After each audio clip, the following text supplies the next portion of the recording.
Hare Krishna. Welcome to KC talks Telugu. నేను మీ host మాయ. Last 5-6 ఎపిసోడ్స్లో మనం ఉద్యోగ పర్వం చూసాం. ఉద్యోగ పర్వంలో ప్రతి ఒక్క క్యారెక్టర్ ఇంకా డీటెయిల్డ్గా మనం విన్నాం.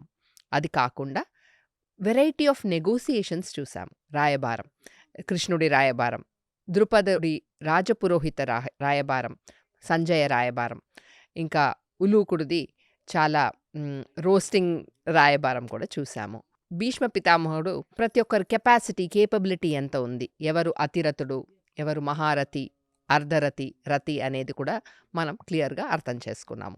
18 అక్షోహిణి సైన్యం కురుక్షేత్రంలో సమావేశం అయ్యారు. అందరూ యుద్ధానికి సిద్ధంగా ఉన్నారు. ఇక్కడ ఏం జరుగుతుంది? కేసీ గారిని అడిగి తెలుసుకుందాం. హరే కృష్ణ కేసీ గారు. హరే కృష్ణ. భీష్మ పర్వం ఇక్కడ స్టార్ట్ అవుతుంది. ఇక్కడ ఏం జరుగుతుంది? మేమందరం చాలా ఉత్సాహంగా ఉన్నాం. వివరించండి. భీష్మ పర్వం అనేది first 10 days of the war. మొదటి 10 రోజులు భీష్ముడి యొక్క నేతృత్వంలో జరుగుతున్న యుద్ధం. భీష్మ పర్వం స్టార్టింగ్లో అంటే ఇమీడియట్లీ వార్ స్టార్ట్ అవ్వదు. దీనికి కొన్ని విషయాలు జరుగుతాయి భీష్మ పర్వంలో. సో భీష్మ పర్వం మొదలైన వెమ్మటనే వ్యాసుడు అక్కడ హస్తినకు చేరి ధృతరాష్ట్రుడితో సంజయుడితో మాట్లాడుతున్నారు. ఇప్పుడు వ్యాసుడిని చూడగానే ధృతరాష్ట్రుడు యథావిధిగా అర్ఘ్యపాధ్యాదులిచ్చి వ్యాసుడికి సాష్టాంగ నమస్కారం చేసి తనకి జరుగుతున్న యాంగ్జైటీని, అంటే ఎవరు గెలుస్తారు ఈ యుద్ధంలో అనే ఒక యాంగ్జైటీ ఉంది, అది క్లియర్గా వ్యక్తపరుస్తున్నాడు వ్యాసుడికి ధృతరాష్ట్రుడు. వ్యాసుడు కూడా, నాయన పూర్వం నీకెన్నోసార్లు చెప్పాను ధృతరాష్ట్ర, బట్ నువ్వెప్పుడూ వినలేదు. వినకపోగా నువ్వు చెప్పిన కామన్ ఆన్సర్ ఏంటంటే నా కొడుకులు నా మాట వినరు. ఆ ఒక్క మాట చెప్పుకుంటూ నువ్వు కురువృద్ధుల్ని కూడా చాలా అవమానించావు, అందరినీ దాటేసావు. ఒక సింగిల్ నీ దగ్గర ఏ క్వశ్చన్కైనా ఒకటే ఆన్సర్, అదేంటంటే నా కొడుకులు నా మాట వినరు అని. అలా కొడుకులే నీ మాట విననప్పుడు నీకెందుకు ఇంకా రాజ్యాధికారం? నువ్వు అఫీషియల్లీ రిజైన్ చేసేసి దుర్యోధనుడినే రారాజుగా ప్రకటించి, అంటే మహారాజుగా ప్రకటించి, ఇప్పుడు రారాజుగా ఉన్నాడు, అలాంటిది మహారాజుగానే ప్రకటించి ఉండవచ్చు. కానీ ఆ హస్తిన కిరీటాన్ని, హస్తిన సింహాసనం మీద కూర్చున్న ధృతరాష్ట్రుడు ఎప్పుడూ తన కొడుకుల్ని నిగ్రహించే ప్రయత్నం చేయలేదు. వ్యాసుడు ఇప్పుడు చాలా కఠినమైన మాటలు చెప్తున్నాడు. ఏమిటి? తన కొడుకైన ధృతరాష్ట్రుడికి ఏమనంటే, నీ ప్రవర్తన, కౌరవుల ప్రవర్తన అంతా నేను ముందు నుంచి గమనిస్తూనే ఉన్నా. దీన్ని బట్టి మనకొకటి స్పష్టంగా అర్థమైంది. ఏమిటంటే, భూమి మీద అధర్మం చాలా పెరిగిపోయింది. కేవలం హస్తినలో మాత్రమే కాదు, యావత్ భూమండలాల్లో ఉన్న రాజులందరూ కూడా ఇలాగా పేట్రేగి కొవ్వుతో ప్రవర్తిస్తున్నారు. కించిత్ ధర్మాన్ని వాళ్ళు పాటించట్లేదు. అది మనకు అర్థమైపోయింది. అదే కాకుండా 11 అక్షోహిణిల సైన్యం కూడా వచ్చి దుర్యోధనుడు వైపే యుద్ధం చేయటానికి సంసిద్ధమయ్యాయి. దాన్ని బట్టే ఈ లోకంలో ఉన్న ధర్మము యొక్క విలువ మనకు అర్థమయ్యింది. అంటే ఇంత స్పష్టంగా చెప్పేస్తున్నాడు ఆయన. ఎప్పుడైనా ఒక రాజుకి ఉండవలసిన లక్షణం కారుణ్యం, ఉండకూడని లక్షణం దంభం, అహంకారం. పదవి అహంకారంతో మెలుగుతున్న భూసురులైన రాజులందరూ ఇష్టం వచ్చినట్లు ఇతి శాస్త్రం ప్రమాణం తే కార్యాకార్య వ్యవస్థితౌ జ్ఞాత్వా శాస్త్ర ప్రమాణోక్తం కర్మకర్తుమిహర్హసి అని భగవద్గీతలో కృష్ణుడు చెప్తాడు. శాస్త్రము యొక్క ఆదేశాన్ని నిర్వర్తిస్తూ, శాస్త్రము ఏమి చెప్పిందో ఒక క్షత్రియుడికున్న ధర్మాన్ని పాటిస్తూ భగవంతుడి పట్ల విశ్వాసంతో ప్రవర్తించిన రాజులు మాత్రమే భూమి మీద ఉండాలి. అలాంటి రాజుల చేత అందరూ పాలింపబడితేనే యథా రాజ తథా ప్రజ, అప్పుడే ధర్మ సంస్థాపన జరుగుతుంది. అలాంటిది ఇప్పుడు ఈ కాలమాన పరిస్థితుల్లో జరుగుతున్న వ్యవహారాన్ని చూస్తే భూసురులందరూ అసురులుగా ఉన్నారు. కాబట్టి అందుకే నేను ముందే నీకు చెప్పాను చాలాసార్లు, భూభారహరణాన్ని తగ్గించటానికి వచ్చిన అవతారమే శ్రీకృష్ణావతారం అని. అలాంటి కృష్ణుడే వచ్చి నా ముందే అర్ధవిశ్వరూప సందర్శన యోగాన్ని చూపించినప్పటికీ ఎటువంటి మార్పు చెందలేదంటే వినాశకాలే విపరీత బుద్ధి. ఇప్పుడు ఈ వినాశనాన్ని ఎవరూ తప్పించలేరు. ఈ యుద్ధంలో ఎవరు గెలుస్తారు, ఎవరు ఓడిపోతారనేది నీకు స్పష్టంగా నేను చెప్పేసేది ఒకటే మాట. ధర్మం ఎవరి వైపు ఉంటదో వాళ్ళే గెలుస్తారు తప్ప ఇక్కడ సంఖ్యాబలంతో సంబంధం లేదు. ఇంత క్లారిటీ ఇంత ఇచ్చేసారైతే. క్లారిటీ వ్యాసుడు ఇచ్చేశాడు. ఎందుకంటే ధృతరాష్ట్రుడు మనసులో నా కొడుకు దగ్గర ఇంకా 11 అక్షోహిణుల సైన్యం ఉంది అని పేట్రేగిపోతున్న ధృతరాష్ట్రుడు యాంగ్జైటీలో ఆయన పెట్రోల్ పోసేశాడు ఇప్పుడు. ఎందుకంటే అతనికి తెలుసు ధర్మం ఎవరి వైపు ఉంది అనేది. కానీ నీకు ఇంకొక విషయాలు చెప్తాను. ఒక మాట నీకిచ్చే ఒక ప్రశాంతమైన వార్త ఏమిటంటే ఇది నీ వల్లనో కేవలం దుర్యోధనుడు వల్లనో ఈ యుద్ధం రావట్లేదు. ఎందుకంటే ఇప్పుడు కాలంలో జరుగుతున్న విషయాలను నువ్వు గమనించినట్లయితే, ఇప్పుడు ఉన్న శకునాలన్నిటినీ మనం గమనించినట్లయితే నీకు తేడా కనబడుతుంది కదా సంజయ, ధృతరాష్ట్ర. మబ్బులు లేకుండానే ఉరుముల శబ్దాలు పడుతున్నాయి.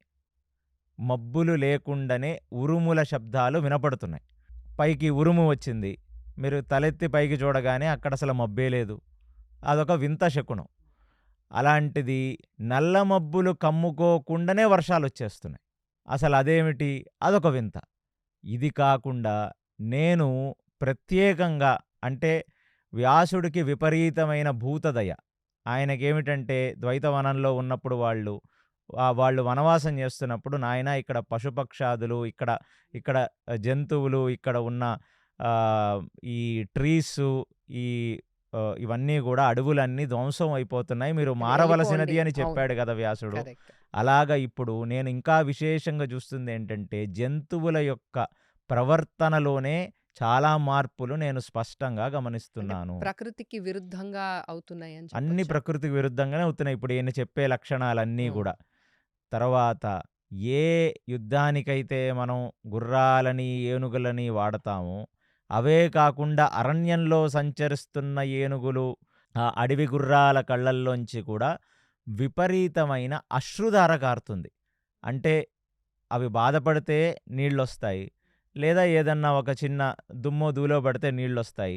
పదే పదే ఆ గుర్రాల కంటి వెంట, ఏనుగుల కంటి వెంట, ఈవెన్ అరణ్య మృగాల కంటి వెంట కూడా అశ్రుధార వస్తుందంట. ఉమ్, ఉమ్, ఉమ్. ఇవన్నీ చూసి నీకేమనిపిస్తుంది అంటే ధృతరాష్ట్రుడు ఖచ్చితంగా ఇదేదో విపరీత పరిణామంలానే అనిపిస్తుంది వ్యాస భగవానుల వారంటే. ఇది కాకుండా ఇప్పుడు మనుషులలో చాలా విపరీతమైన క్రోధం పెరిగిపోయింది, విపరీతమైన అహంకారం పెరిగిపోయింది. అది మనుషులలో కనపడాల్సిన ఒక పెద్ద లక్షణం కనబడుతుంది. అది కాకుండా గర్భిణీ స్త్రీలు ప్రసవిస్తున్నప్పుడు కేవలం ఒకళ్ళనో ఇద్దరినో జన్మించట్లేదు. ఇప్పుడు గర్భిణీ స్త్రీలకు ఒకేసారి 4, ఒకేసారి 5 చొప్పున పుడుతున్నారు. ఇది చాలా వింత. ఇప్పుడు అరుదుగా జరగాల్సిన ఒక సంఘటన చాలా చ- కామన్ చాలా కామన్గా జరుగుతుంది. అదే కాకుండా వాళ్ళు ప్రసవించిన తర్వాత పిల్లలు మామూలుగా ఆ గర్భస్థ నరకాన్ని అనుభవించిన ఒక పాపడు బయటికి రాగానే అతని నోటి వెంట రావాల్సింది ఏడుపు. అలాంటి ఏడుపు రావట్లేదు. వాళ్ళు కిలకిలా నవ్వుతున్నారు, లేదా మౌనంగా ఉంటున్నారు. ఇది ఒక విపరీత పరిణామం. కాబట్టి ఇటువంటి లక్షణాలన్నీ మనం చూసినట్లయితే ఖచ్చితంగా ఏదో ఒక పెద్ద విపత్తు రావలసినదే, భూభారహరణం తగ్గవలసినదే. ఎందుకంటే ఇలాంటివి ఎందుకు వస్తాయ్యా అంటే భూదేవి ఎప్పుడైతే ఇంతమంది పాపాత్ముల భారాన్ని మొయ్యలేదు, భూమి ఎంత బరువునైనా మోయగలదు. ఆ భూమిని మోసేవాడు కింద ఉన్న ఆదిశేషు పడగ మీద భూమి ఉంటదనేది మనకు శాస్త్రం. అది నేను మళ్ళీ భూమి ఎలా ఉంటది అనేది మనం తర్వాత ఒక ప్రత్యేకమైన పాడ్కాస్ట్ చేద్దాం.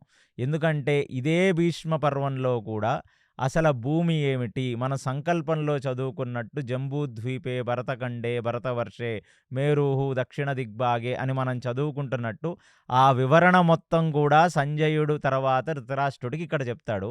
కానీ అది ఒక పెద్ద వర్ణన కాబట్టి దాన్ని ఒక సెపరేట్ పాడ్‌కాస్ట్‌లో మాట్లాడుకుందాం. ఆదిశేషుడు భూమిని మోసినప్పుడు ఎన్నడూ కూడా ఆదిశేషువు కానీ, భూమాత గానీ వాళ్ళకి భారమని అనుకోలేదు. భారమని అనుకోరు. కానీ ఎప్పుడైతే అధర్మం పెరిగిపోతుందో, ఒక అధార్మికుడైన వ్యక్తి పాదస్పర్శ తగులుతూ భూమికి తన ఎంతో బరువు మొయ్యవలసి వస్తుందనే ఒక భారమైన ఒక అనుభవం చెందుతుంది భూదేవి. అలాగే కింద ఉన్న ఆదిశేషుడు కూడా అటువంటి భారమే ఫీలవుతాడు. ఇప్పుడు ఆ భూభారం అనేది భూదేవి చాలా క్లియర్‌గా చూపిచ్చేస్తుంది. అందుకనే ప్రకృతి ఇలా రియాక్ట్ అవుతుంది. అనగానే ఇది ఒక్కసారి వ్యాసుడి నోట విన్న ధృతరాష్ట్రుడికి షేక్ అయిపోయాడు. ఆయన కడుపులో పేగులు కదిలినట్టయ్యాయి. ఎందుకంటే సూటిగా తన కళ్ళల్లో చూసి మాట్లాడుతున్నాడు. ఇన్నాళ్ళు హితం చెప్పిన ధృతరాష్ట్రుడు వినలేదు. ఇప్పుడు నిజం ఎప్పుడు బిటర్ చేదుగానే ట్రూత్ ఉంటుంది అంటారు. గదా! Bitter truth. అనగానే నీకు ధృతరాష్ట్రుడి యొక్క మొఖం చూసి, సరే నాయనా నీకు ఒక స్పెషల్ గిఫ్ట్ ఇస్తాను. కురుక్షేత్రాన్ని ఎప్పుడు నువ్వు చూసేటట్టుగా నీకొక దివ్య దృష్టిని నేను బహుకరిస్తాను అనగానే వ్యాసుడు కాళ్ళు పట్టుకొని, నా కొడుకులు, నా చుట్టాలు, బంధుమిత్రు కళాత్రులందరూ నేల కూలుతూ ఉంటే అది నేను చూడలేను. ఇన్నాళ్ళు ఎలాగో గుడ్డిగా బ్రతికిన వాణ్ణి. అంటే శారీరకంగా గుడ్డివాడే, మానసికంగా కూడా గుడ్డివాడే ఆయన. కాబట్టి మీరు నాకు ఇంత మహోత్కృష్టమైన అవకాశం ఇచ్చినప్పటికీ ఈ కళ్ళు అంత వయలెన్స్‌ని చూడలేవు. అంత బాధని ఈ కళ్ళు చూడలేవు. కాబట్టి నన్ను క్షమించవలసినది. కానీ నాకు అక్కడ జరుగుతున్న విషయాలు వినాలన్న కుతూహలం రన్నింగ్ మాత్రం కమెంటరీ వినాలి. ఆ! రన్నింగ్ కామెంటరీ వినాలి. ఆ కుతూహలం అయితే ఖచ్చితంగా ఉంది కాబట్టి మీరు దయచేసి చూసే అదృష్టమొద్దు, వినే అదృష్టాన్ని ప్రసాదించవలసినది అని ధృతరాష్ట్రుడు కోరాడు.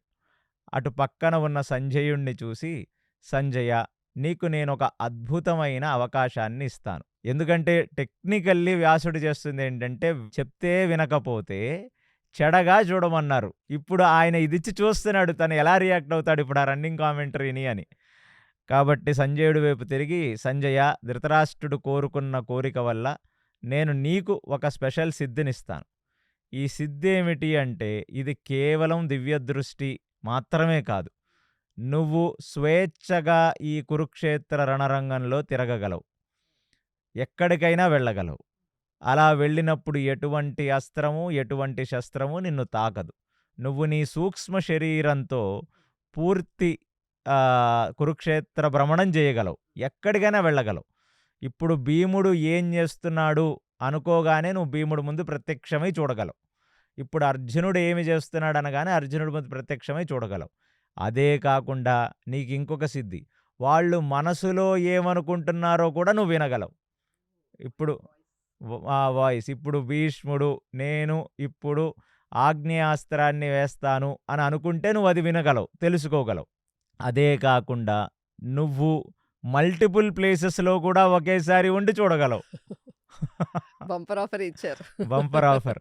అంటే ఒకేసారి 2 యుద్ధాలని కూడా నువ్వు చూడొచ్చు. ద్వంద్వ యుద్ధాలు జరుగుతున్నాయి. హ్మ్. భీముడు, దుర్యోధనుడిది ఒక ద్వంద్వ యుద్ధం జరుగుతుంది. అర్జునుడిది, భీష్ముడిది ఒక ద్వంద్వ యుద్ధం జరుగుతుంటే 2 దగ్గరలా ఉండి చూడగలవు. 2 మిస్ అవ్వలేనివి 2 యుద్ధాలు మిస్ కదా! అవ్వలేని యుద్ధాలు చూడగలవు నువ్వు. చూడొచ్చు. ఇవన్నీ చూసి జరిగినది ఈ గుడ్డివాడైన నా కొడుకుకి చెప్పవలసినది అని చెప్పి అక్కడి నుంచి వ్యాసుడు వెళ్ళిపోయాడు. సంజయుడు, ధృతరాష్ట్రుడు ఆయనకి సాష్టాంగ నమస్కారాలు చేసి ఆయనకి వీడ్కోలు పలిపారు. అక్కడి నుంచి వ్యాసుడు బదరికాశ్రమానికి వెళ్ళిపోవటం జరిగింది. ఇక్కడ ఇమీడియట్‌లీ ఫస్ట్ డైలాగ్ వ్యాసుడు ఇంట్లోంచి బయటికి వెళ్ళిపోగానే ఇతని నోటి వెంట వచ్చిన మాటేమిటంటే, ఇప్పుడు అతనికి కుతూహలం పెరిగింది ధృతరాష్ట్రుడికి. రన్నింగ్ కామెంటరీ మొత్తం వినొచ్చాయన. అవును. కాబట్టి అసలా ఈ అంటే ధృతరాష్ట్రుడనే వాడి యొక్క నైజమేమిటంటే, తను నీచుడిని అనే మాట తను డైరెక్ట్‌గా ఒప్పుకోలేడు దుర్యోధనుడిలాగా. ఇప్పుడు కవరింగ్ ఇవ్వాలి. ఆ కవరింగ్ ఇవ్వాలి కాబట్టి, నేను పూర్వం ఎన్నో యుద్ధాలు జరిగాయని విన్నాను. అసలు ఈ రాజులు భూమి కోసం ఎందుకు యుద్ధాలు చేస్తారు అని ఒక క్వెషన్ అడిగాడు. అదొక వింత క్వెషన్ సంజయుడిని. అంటే సంజయుడు భూమి యొక్క గొప్పతనాన్ని చెప్తూ ఈ జంబూద్వీపే భరతవర్షే మొత్తం చెప్పుకొచ్చాడు. భూమి యొక్క అసలు భూమి గురించి ఎందుకు రాజులు యుద్ధం చేస్తారు. ఇది ఒక ప్రత్యేకమైన పాడ్‌కాస్టే అవ్వాలి. భూమి ఏమిటి? మొత్తం దీనిని వేదిక్ ఆస్ట్రానమీ అంటారు. ఓకే. మీరు చూసిన ah, ah, sun and 9 planets sun and కాకుండా 9 ప్లానెట్స్ కాకుండా వైదికమైన ఆస్ట్రానమీ చాలా విచిత్రంగా ఉంటది. ఎక్కడ మేరు పర్వతం ఉంటది, హ్మ్. ఎక్కడ జంబూద్వీపం ఉంటది, ఎలాంటి ఒక ఓషన్స్ ఉంటాయి. ఓకే. అంటే సముద్రాలలో మీకు తెలిసినది ఒకటే సముద్రం. అది కేవలం ఉప్పుతో నిండిన అవును. సముద్రం. అవును. కానీ శాస్త్రంలో చెరుకు రసంతో సముద్రం, ఓహ్! పాలతో సముద్రం, హ్మ్. హాలాహలంతో సముద్రం, మీరు తాగే మదిరతో సముద్రం. ఓహో! ఇలాంటివి ఎక్కడెక్కడుంటాయి, ఎందుకుంటాయి ఓహ్! అవన్నీ తప్పకుండా గూడా మీరు డీటెయిల్డ్‌గా చెప్పాలి మాకు. అవన్నీ డీటెయిల్డ్‌గా ధృతరాష్ట్రుడికి సంజయుడు చెప్పాడు. ఇక్కడ ఇది ఇలా జరుగుతుండగా, అక్కడ కురుక్షేత్రంలో ఇప్పుడు కురుక్షేత్రంలో ఎలాంటి సన్నాహాలు జరిగాయి సంజయ నాకు చెప్పవలసినది అని కోరాడు. కోరగానే ఇమ్మీడియేట్‌లీ సంజయుడు తిరిగి, ఇప్పుడు ఇటువైపు, అటువైపు వాళ్ళు 3 రకాల టెంట్లు వేసుకున్నారు. వాళ్ళంతా అంటే కురుక్షేత్రం అనే ఒక పిక్చర్‌ని ఈగిల్స్ ఐ వ్యూ పైనుంచి చూస్తున్న సంజయుడు చెప్తున్నాడు. ఏంటంటే అటుపక్క వాళ్ళు పాండవులు 3 రకాల టెంట్లు వేసుకున్నారు. ఇటుపక్క కౌరవులు కూడా 3 రకాల టెంట్లు వేసుకున్నారు. ఈ 3 రకాల టెంట్లు 3 ఒక వర్గాలుగా విడిపోయాయి. అలా పాండవుల టెంట్‌లో అభిమన్యు, ఉపపాండవులు, దృష్టద్యుమ్నుడు కలిసి ఒక టెంటులో ఉన్నారు. ఇంకొక టెంటులో భీముడు, అర్జునుడు, సాత్యకి ఉన్నారు. ఇప్పుడు మూడవ టెంట్‌లో విరాటరాజు, ద్రుపదరాజు, ధర్మరాజు ఈ ముగ్గురు ఒక టెంట్‌లో ఉన్నారు. సో, ఇలాగా పాండవులు 3 రకాలైన టెంట్లు వేసుకొని ఆ 3 రకాల టెంట్లలో ఉన్నారు. అలాగే ధృతరాష్ట్ర, కౌరవుల పక్కన కూడా 3 రకాల టెంట్లు వేశారు. ఒక టెంటులో అశ్వత్థామ, భీష్మ, జయద్రథ, శకుని వీళ్ళందరూ ఒక టెంటులో ఉన్నారు. కౌరవుల యొక్క రెండవ టెంటులో కేకేయరాజు, ఆయన యొక్క మిత్రవర్గం, బాహ్లీకరాజు, సోమదత్తుడు కొడుకైన సోమదత్తుడు, ద్రోణాచార్యులు వీళ్ళు ఒక టెంటులో ఉన్నారు. ఇప్పుడు ఒక మూడవ టెంటులో కృతవర్మ, శల్యుడు, త్రిగర్తరాజైన సుశర్మ, 100 మంది కౌరవులు ఇంక్లూడింగ్ దుర్యోధనుడు, భూరిశ్రవ ఈ వీళ్ళందరూ మూడవ టెంటులో ఉన్నారు. సో, వాళ్ళ ఫ్రెండ్స్ ఒక్కొక్క టెంట్‌లలో సెటిల్ అయ్యారని అనుకోవచ్చా మనము? యాహ్! సో, వారికి ఎవరితో అయితే మిత్రత్వం ఉందో, ఎవరితో వారి యుద్ధ నైపుణ్యం అనేది సెట్ అవుతదో అలా వాళ్ళు విభజించుకున్నారు. నెక్స్ట్ డే ఫైనల్లీ కురుక్షేత్రంలో యుద్ధం మొదటి రోజు రానే వచ్చింది. తన చిన్నప్పుడు నుంచి ఎదురు చూస్తున్న ఒక రోజు దుర్యోధనుడికి చాలా ఆనందాన్నిచ్చింది. అతను ఎప్పుడూ పాండవులను చంపి, పాండవులను ఏదో రకంగా హాని చేయపడదామని అనుకొని చిన్నప్పటి నుంచి అలిసిపోయిన వ్యక్తి. కాబట్టి ఫైనల్లీ హిస్ తను డే హాస్ అరైవ్డ్. ఆ డే హాస్ అరైవ్డ్. తను రివెంజ్ తీర్చుకోవాలనుకున్న రోజు రానే వచ్చింది. ఇప్పుడు పాండవులకి ఏ రోజునైతే వాళ్ళెప్పుడూ చూడకూడదనుకున్నారో, ఏ రోజైతే రాకూడదని ధర్మరాజు మాయాపాచికల్లో కూచున్నాడో, ఆ రోజు రానే వచ్చింది. వాళ్ళ మానసిక పరిస్థితి అలా ఉంది. మీరందరూ దాన్ని ఇమాజిన్ చేసుకోండిప్పుడు. మొదటి రోజున అందరూ లెగిసి వాళ్ళ నిత్య నైమిత్తిక కర్మలైన సంధ్యావందనాది క్రియలు, వారి ఇష్టదైవానికి వారు చెయ్యవలసిన పూజ, జపము, ఆయుధాలన్నిటికీ గూడా సాక్షాత్తు ఆ హరి, ఆ రుద్ర యొక్క అనుగ్రహం ఉండాలని వాటిని అభిమంత్రించి ఆయుధాలన్నిటికీ గూడా వాళ్ళు పూజ చేసుకొని, వాటి పూజా మందిరాల్లో ఉన్న ధనస్సులు, ఖడ్గాలు, దాని తర్వాత గండ్రగొడ్డళ్ళు, పరుశులు ఇలాంటి వివిధమైన బాణతూనీరాలు, బాణాలు అన్నీ అంటే మీరనుకుంటున్నట్టు అవి కారు షెడ్డులో ఉండవు.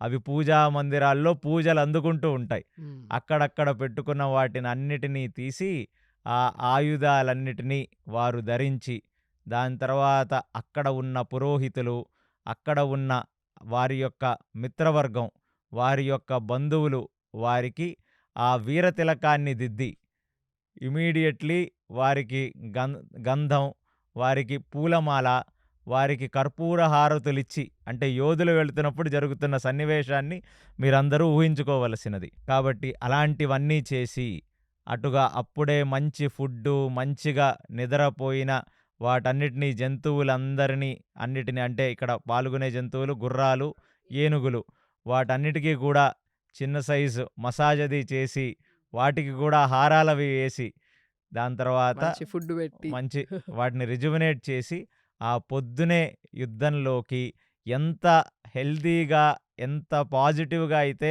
వీళ్ళుండాలో యానిమల్స్ గూడా అంత పాజిటివ్‌గా ఉండాలి ఆ జంతువులు గూడా. వాళ్ళ యొక్క ఆర్మర్స్‌ని ధరించి వచ్చి, ఆ వేదగోష్ఠి జరుగుతుండగా వాళ్ళ రథాల మీద వాళ్ళు, ఏనుగుల దళాల్లో ఉన్న వాళ్ళు ఏనుగుల మీద, గుర్రాల మీద స్వారీ చేస్తున్న వాళ్ళు గుర్రాల మీద స్వారీ చేసి, ఇరుపక్షాల సైనికులు ఒకళ్ళ ముఖం ఒకళ్ళు చూసుకుంటూ నిలబడ్డారు. అలా నిలబడిన ఒక వ్యూని అసల సంజయుడు ఈగిల్స్ వ్యూలో చూసి ధృతరాష్ట్రుడికి చెప్తున్నాడు, భూమండలంలో ఉన్న జనాలందరూ కురుక్షేత్రంలోకి వచ్చినట్టు ఆ యుద్ధరంగం తలపిస్తుంది. ఎక్కడ జనాలు మొదలయ్యారు, ఎక్కడ జనాలు అంతమయ్యారో తెలియకుండా ఒక జనాలతో నిండిన సముద్రంలాగా జనసముద్రం. జనసముద్రాన్ని తలపిస్తుంది ధృతరాష్ట్ర అనగానే, ఇక ధృతరాష్ట్రుడు కూడా కొంచెం లేచి కొంచెం అలర్ట్ అయ్యాడనమాట. ఇప్పుడు ఏం జరుగుతుంది అని. ఫస్ట్ చేసిన పనేంటంటే, ఆ రథాన్ని దిగి ధర్మరాజు తన యొక్క కవచాన్ని తీసేసి, అంటే యుద్ధానికి బయలుదేరేటప్పుడు వీరతిలకం దిద్దేటప్పుడు వేసుకునే కవచం అది. అలాంటి కవచాన్ని జనరల్లీ మనం యుద్ధంలో తీయకూడదు.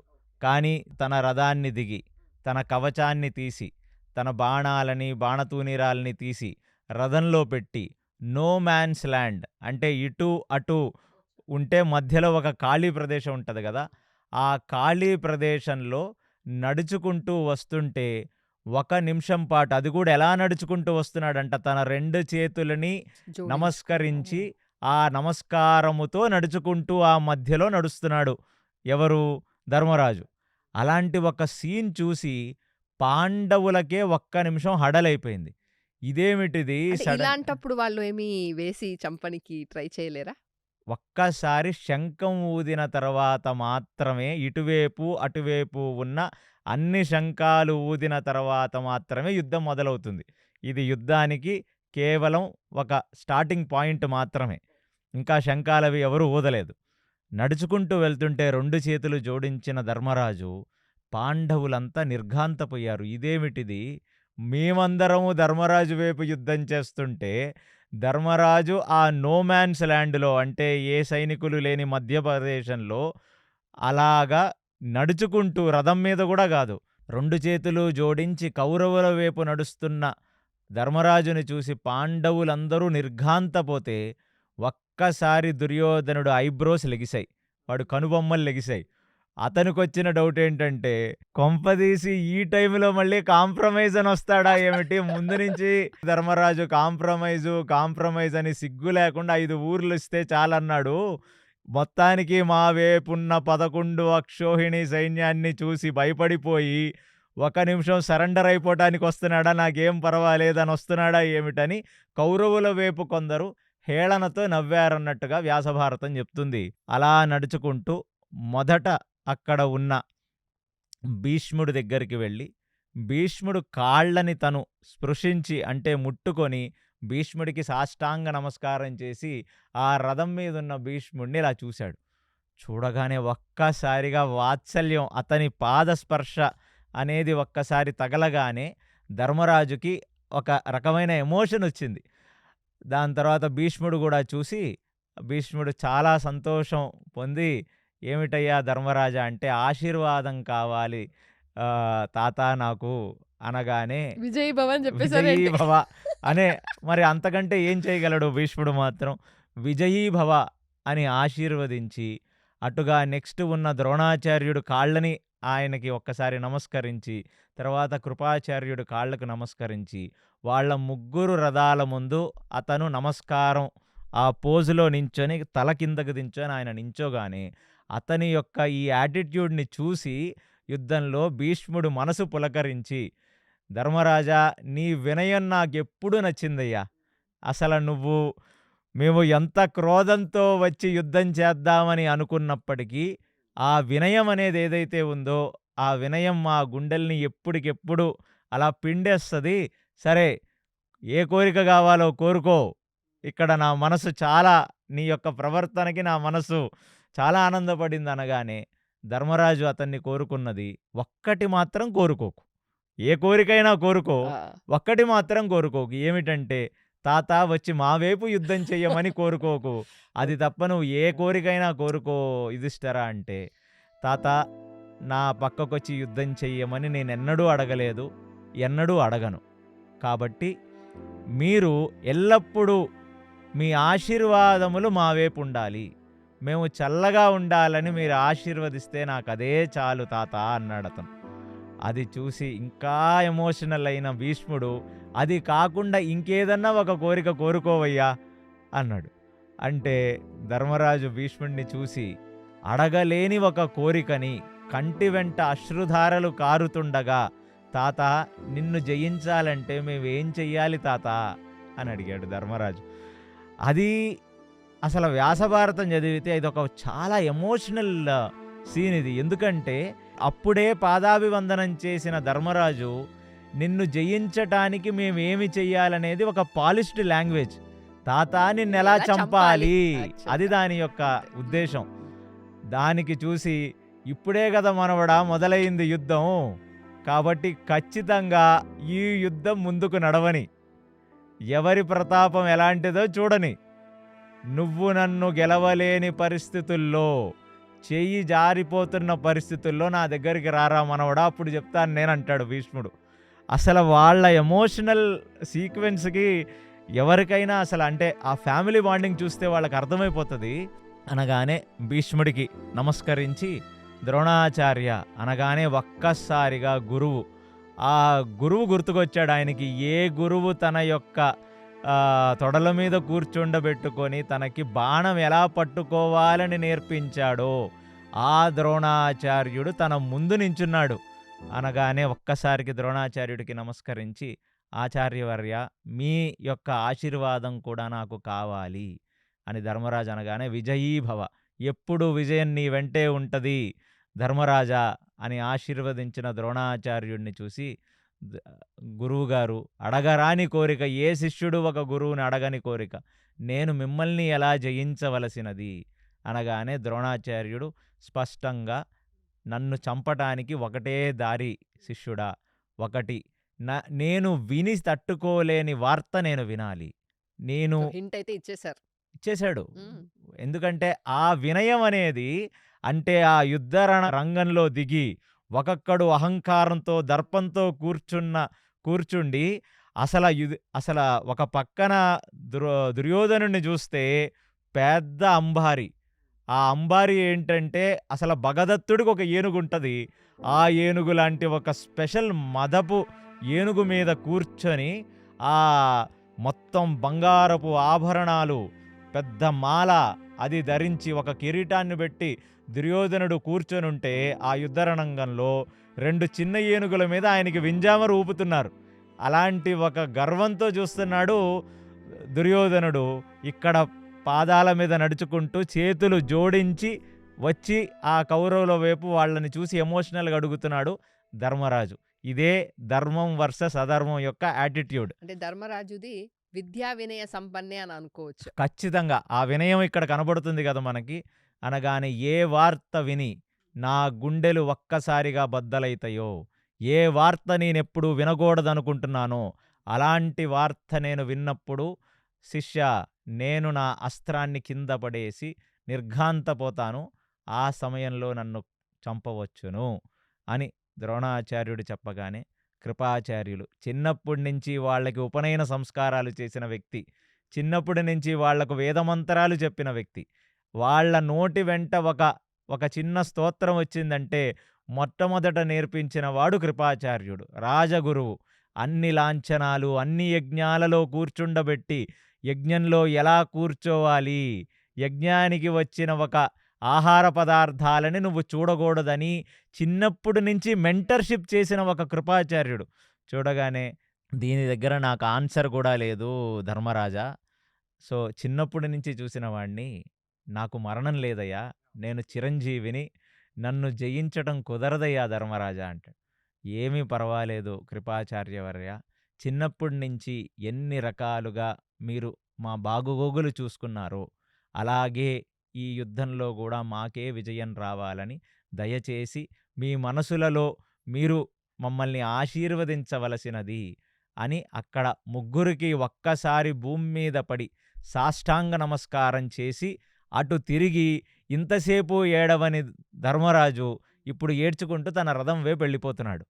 సో, అది ఒక ఎమోషనల్ సీన్‌ని ఎప్పుడైతే పాండవులందరూ దాన్ని గమనిస్తున్నారో, శ్రీకృష్ణుడు ఆ రథసారథ్యంలో ఉండి గమనిస్తున్నాడో, ఆ ధర్మరాజు కళ్ళు తుడుచుకుంటూ వచ్చి తన యొక్క ఆర్మర్‌ని, తన కవచాన్ని తను యేసుకొని ఎప్పుడైతే రథం మీదకి ఎక్కాడో, ఒక్కసారిగా అర్జునుడు ట్రిగ్గర్ అయ్యాడు. ఇప్పుడు కృష్ణుడిని చెప్పి అసల ఈ ఇరుపక్షాలలో ఉన్న వాళ్ళ మధ్యలోకి తీసుకెళ్ళి ఒక్కసారి రథాన్ని ఆపవలసినది అని శ్రీకృష్ణ పరమాత్మని ఆయన ఆదేశిస్తే, అలాగే కృష్ణుడు వీళ్ళ నో మ్యాన్స్ ల్యాండ్ అని చెప్పాను కదా! ఈ 2 పక్షాలలో ఉన్న సైన్యం నడువున ఆ రథాన్ని తీసుకొని వచ్చి ఆపాడు. ఒక్కసారిగా అటువైపు ఉన్న మనుషులందరినీ చూశాడు అర్జునుడు.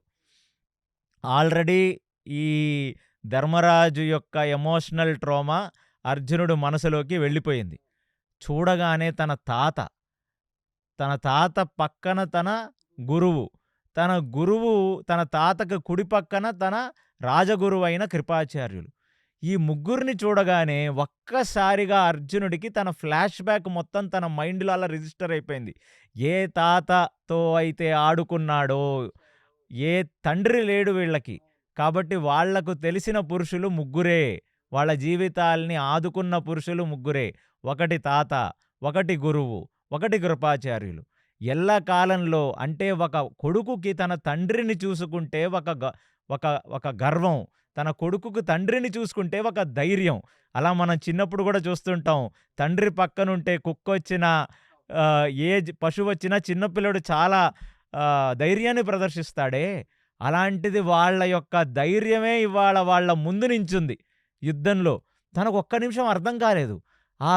అటువైపు చూడగానే, భీష్ముడిని చూడగానే చిన్నప్పుడు చెయ్యి పట్టుకొని తండ్రి చనిపోతే 5గురు పిల్లల్ని తీసుకొని వచ్చింది కుంతి. అలాంటిది వాళ్ళకొక మంచి చెప్పాలన్నా, రాత్రిపూట ఒక కథ చెప్పాలన్నా, వాళ్ళని పడుకోబెట్టాలన్నా ఎన్నోసార్లు కథలు వినుకుంటూ భీష్మాచార్యుల ఒడిలో పడుకున్న అర్జునుడికి అవన్నీ గుర్తొచ్చాయి ఒకసారి చూసి. ఈయన చెయ్యి పట్టుకొని గదా నేను నడిచింది, ఈయన నా ఒళ్ళో కూర్చోబెట్టి గదా నాకు మంచి చెప్పింది, నాకు ధర్మబోధ చేసింది అని ఒక్కసారికి అశ్రుధార కారిపోయింది అర్జునుడికి.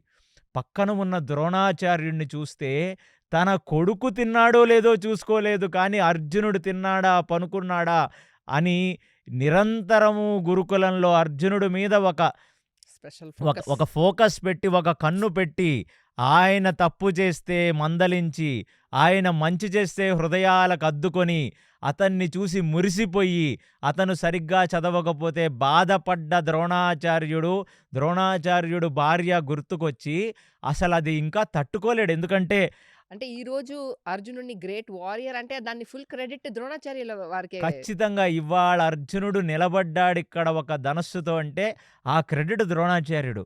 అలా ద్రోణాచార్యుడిని చూడగానే అసలు చూడలేకపోయాడు, కళ్ళు దించుకున్నాడు. అటు పక్కన కృపాచార్యులు వాళ్ళకు చేసిన ఉపనయనం, వాళ్లకు చేసిన సమస్త ఉపచారాలు ఒక పిల్లలకి అంటే ఒక మనిషిగా పుట్టిన వాడికి షోడశ కర్మలు చేస్తే ప్రతి ఉపచారానికి పురోహితుల్ని తెచ్చి పక్కన కూర్చోండబెట్టుకొని సరిగ్గా వేదమంత్రాలు చదవండి, సరిగ్గా వాళ్లకు సంస్కారాలు చెప్పండి, సరిగ్గా వారికి నీతి చెప్పండని అహర్నిశలు కుంతి ఎలా ఉంది, ఆవిడికి మంచి సరుకులు ఇస్తున్నారా, వాళ్ళు భోజనం సరిగ్గా చేస్తున్నారా అని ఒక కంటికి కాపాడుకున్న కృపాచార్యులు ఈ ముగ్గురిని చూసిన తర్వాత తన హృదయం అనేది ఒక కలిచివేయబడి అతను అలా కుప్పకూలిపోయాడు రథంలో. తర్వాత పక్కన చూస్తే దుర్యోధనుడు పెద్ద మదపుటి ఏనుగు మీద కూర్చొని ఎప్పుడెప్పుడురా మొదలవుతుంది యుద్ధం, ఏం చేస్తున్నారా మీరని చూస్తున్న దుర్యోధనుడు. ఆ దుర్యోధనుడు వెనకమాల ఉన్న అందరూ తమ్ముళ్ళు. వాళ్ళ తర్వాత అక్కడ చూస్తే బాహ్లీకుడు సొంత తాత వరస అవుతాడు. అసలా భీష్ముడికే తండ్రి వరస బాహ్లీకుడు. బాహ్లీకుడి యొక్క కొడుకు సోమదత్తుడు వీళ్ళకి తాత వరస. వాళ్ళకి కొడుకైన భూరిశ్రవ అంతా చుట్టాలే. ఎక్కడ చూసినా వీళ్ళకి కావలసిన వాళ్ళే. అటు పక్కన తిరిగితే శల్యుడు సాక్షాత్తు నకుల సహదేవులకు మేనమామ. ఇదేమి దౌర్భాగ్యం రా దేవుడా! అసలు ఈ ఒక్క రాజ్యాన్ని గెలవాలంటే ఇంతమంది బంధుమిత్రు కళాత్రుల శవాల మీద మేము రాజ్యాలేలాలి. అంటే ఎవరెవరైతే మా యశస్సు కోరుకున్నారో, ఎవరెవరైతే మంచి మా కోరుకున్నారో. విజయాన్ని కోరుకున్నారో, అలాంటి విజయం కోరుకోని ఎప్పుడూ కూడా శల్యుడు అటువైపున్నా భీష్ముడు ద్రోణులలాగా వీళ్ళు గెలవాలని అనుకునే వ్యక్తి. ఇంకా శల్యుడికి అది ఇంకా జీర్ణించుకోలేని ఒక నిజం, అతను కౌరవుల వైపు యుద్ధం చేస్తున్నాడు. ఎందుకంటే అనాథలైన తన చెల్లెలు పిల్లలు అటువైపు ఉన్నారు నకుల సహదేవులు. కాబట్టి నిరంతరం వాళ్ళ యొక్క యశస్సు కోరుకునేవాడు మేనమామ. అలాంటిది చూసి ఇది నా వల్ల కాని పని, నేను అడుక్కు తిని బ్రతుకుతాను తప్ప నేను ఇంతమంది నా మిత్రులతో యుద్ధం నేను చెయ్యలేను. అయినా అసలు భీష్ముడు ప్రతిజ్ఞ చేశాడు నేను పాండవులను చంపను అని. అలా పాండవులను చంపనని ప్రతిజ్ఞ చేసిన భీష్ముడు ముందుకెళ్ళి ఇవాళ తాత నిన్నెలా చంపాలని మేము అడుగుతున్నామంటే ఇంతకంటే దౌర్భాగ్యపు స్థితి ఏ మనిషికి రాకూడదు. ఇలాంటి ఒక స్థితి ఒక పగవాడికి కూడా రాకూడదని చెప్పి కృష్ణుణ్ణి చూసి, కృష్ణ నేను ఈ యుద్ధం చెయ్యలేను నాయనా, నేను బాగా ఎమోషనల్లీ ట్రిగర్ అయ్యాను. నేను వీళ్ళని చూసి పోనీ అనుభవించని, దుర్యోధనుడిని అనుభవించని, మేము దుర్యోధనుడి కింద బ్రతుకుతాం. దుర్యోధనుడి తమ్ముళ్ళని అనుభవించని, వాళ్ళ కింద బ్రతుకుతాం. మాకు 5 రాజ్యాలు లేకపోయినా పర్వాలేదు. మేము హస్తినలో ఒక భటులులాగా, ఒక సామాన్యమైన జనాలలాగా మాకు మంచి చెప్పిన ఈ కురువృద్ధుల్ని చూసుకుంటూ మేము బ్రతుకుతాం తప్ప మా వాళ్ళని చంపుకొని బ్రతకవలసిన దుస్థితి నాకు పట్టలేదు కృష్ణ. కాబట్టి నేనిక్కడి నుంచి వెళ్ళిపోతాను అనగానే ఈ విషయాన్ని చూసి కుప్పకూలిన అర్జునుడి యొక్క ప్రవర్తనని సంజయుడు ధృతరాష్ట్రుడికి వర్ణిస్తున్నాడు. అలా ధృతరాష్ట్రుడికి వర్ణిస్తుండగా ధృతరాష్ట్రుడు ఒక్క క్షణంలో హ్యాపీ ఫీల్ అయ్యాడు. సూపర్ హీరోనే అర్జునుడు కదా, అలాంటి వాడు ఇంత విషాదంలో ఉన్నది చూసి ఎప్పుడూ తన కొడుకులే ఏలాలని అనుకున్నాడే. కనీసం ఇప్పుడు అర్జునుడు విషాదాన్ని చెప్పిన సంజయుడు ముఖం చూసి సిగ్గుతో తలంచుకోవాలా కనీసం ధృతరాష్ట్రుడు? వాళ్లకు ఇష్టం లేకుండా కష్టంతో చేసే యుద్ధం ఇది. అది అతనికి ఈ పాటికి అర్థమైపోయి ఉండాలి. ధర్మరాజు ప్రవర్తన, అర్జునుడి ప్రవర్తన చూసి ఏం చేశాడు సంజయ ఇప్పుడు కృష్ణుడు అనగానే? కృష్ణుడు ఆ రథంలో వెనక్కి తిరిగి, ఏమిటి అర్జున ఏమిటి నువ్వు మాట్లాడుతున్న మాటలు? ఈ యోగాన్నే అర్జున విషాద యోగం. భగవద్గీత మొదలయ్యింది సమస్త హిందూ జనాలకి, సమస్త సనాతన జనాలకి. అసలు సనాతనలో పుట్టని వాడు ఏ కులంలో, ఏ వర్ణనలో, ఏ రంగులో, ఏ దేశంలో పుట్టిన వాడైనా భగవద్గీత వాడికి వర్తిస్తుంది. ఎందుకంటే ఇది జ్ఞానబోధ. ఇది ఒక రిలీజియస్ టెక్స్ట్ అయితే కాదు. ఎస్, ఇది ఒక స్పిరిచువల్ టెక్స్ట్. ప్రతివాడికి, అంటే మనోవేదనలో కుప్పకూలిన అర్జునుణ్ణి చూసి కృష్ణ పరమాత్మ చెప్తున్న ఒక జ్ఞానబోధ. కాబట్టి అర్జునుణ్ణి చూసి ఏమి రాకూడని సమయంలో నీకు రాకూడని ఆలోచన వచ్చింది. ఇక్కడ యుద్ధంలో నీకు ఉండవలసినది ధీరత్వం, శూరత్వం. అలాంటిది నీకొచ్చినది ఏమిటిది? ఇటువంటి ఒక తమోగుణపు ఆలోచన. నీకు సత్వగుణంలాగా కనబడుతున్న తమోగుణం ఇది. ఇటువంటి ఒక అధమమైన ఇటువంటి మనోవైక్లభ్యం అంటారు దీన్ని. ఆ మానసిక వ్యాధి ఎక్కడి నుంచి వచ్చింది నీకు అర్జున అంటే, కృష్ణ అసలు ఇది ధర్మం ఎలాగో నాకు అర్థం కావట్లేదు కృష్ణ. ఎందుకంటే నా అటువైపు ఉన్నది నా తాత, నాకు నేర్పించిన గురువు, నాకు అన్ని సంస్కారాలిచ్చిన కృపాచార్యులు, నా తమ్ముళ్ళు, మా మేనమామ, మా బంధువులే ఉన్నారటువైపు. ఇంతమంది బంధువులని చంపటం ఎలాగ ధర్మం అనేది నా మనసుకి గోచరించట్లేదు కృష్ణ అని చెప్పి ఈ అర్జున విషాద యోగం. అసలు విషాదం అనేది ఎప్పుడూ యోగం కాదు. కానీ మొదటి చాప్టర్ ఆఫ్ భగవద్గీత ఎక్కడైతే అర్జునుడు బాధపడుతూ తను ఎందుకు యుద్ధం చేయకూడదనే ఒక కారణాల్ని చెప్తున్నాడో అది అంతా అర్జున విషాద యోగం. అంటే అర్జునుడికొచ్చిన విషాదం కూడా ఒక యోగంతో సమానం అనేది మనకు భగవద్గీత చెప్తుంది. ఎందుకంటే తన మంచితనాన్ని అతను వ్యక్తపరుస్తున్నాడు. నాకు అక్కర్లేదు ఇలాంటి రక్తపు కూడు అనే తనకు వచ్చిన ఒక సాత్వికమైన ఆలోచన. అంటే ఒక మంచి వ్యక్తికి ఉండాల్సిన లక్ష్యం రాజకాంక్ష కాదు, రాజ్యం యొక్క కాంక్షయో పవరో కాదు. తను ఒక మంచి మనిషి ఎమోషనల్ అవ్వాలి. అలాంటి ఒక ఎమోషనల్ వ్యక్తికి చెప్పేది భగవద్గీత. నువ్వు నాన్ ఎమోషనల్ అయితే నీకు భగవద్గీత అర్థం కాదు. ఎందుకంటే అర్జునుడి యొక్క ఒక ఎమోషన్స్ నిజం. అతను తన యొక్క బంధుమిత్రు కళాద్రుల్ని చంపలేక నిహతుడై అక్కడ పడిపోయి, అంటే అలా కూర్చుండిపోయి ఉన్న ఒక అర్జునుడు ముఖం చూసి ఇప్పుడు కృష్ణుడు మాట్లాడుతున్నాడు. ఇది ఎలా ధర్మం అని నువ్వు అడిగావు, ఎలా ధర్మం కాదో నువ్వు చెప్పవలసినది అర్జున అంటే, సరే కృష్ణ క్షత్రియ ధర్మం అని నువ్వు అంటావు, నేను ఒక మాట అంటాను, ధర్మ సంస్థాపన కొరకు యుద్ధం చెయ్యాలని నువ్వంటావు. కానీ మన వాళ్ళు మాత్రమే చనిపోతారా? 11 అక్షోహిణి సైన్యం చనిపోతుంది. ఇటువైపు 7 అక్షోహిణి సైన్యం చనిపోతుంది. సైన్యానికి వచ్చిన వాళ్ళందరెవరు? అందరూ ముసలివాళ్ళ వచ్చారు. అప్పుడే పెళ్ళిళ్ళు చేసుకొని పిల్లల్ని కనని వాళ్ళు కూడా వచ్చారు. కాబట్టి ఇలాంటి సైనికులందరూ, అంటే యవ్వనంలో ఉన్నవాళ్ళు, ఈ 20స్లో 30స్లో 40స్లో ముసలివాళ్ళు చనిపోతే వచ్చే నష్టం లేదు. కానీ ఇంతమంది సైనికులు చనిపోతే వాళ్ళ ఆడవాళ్ళందరూ అక్కడ విధవలై ఏడుస్తారయ్యా.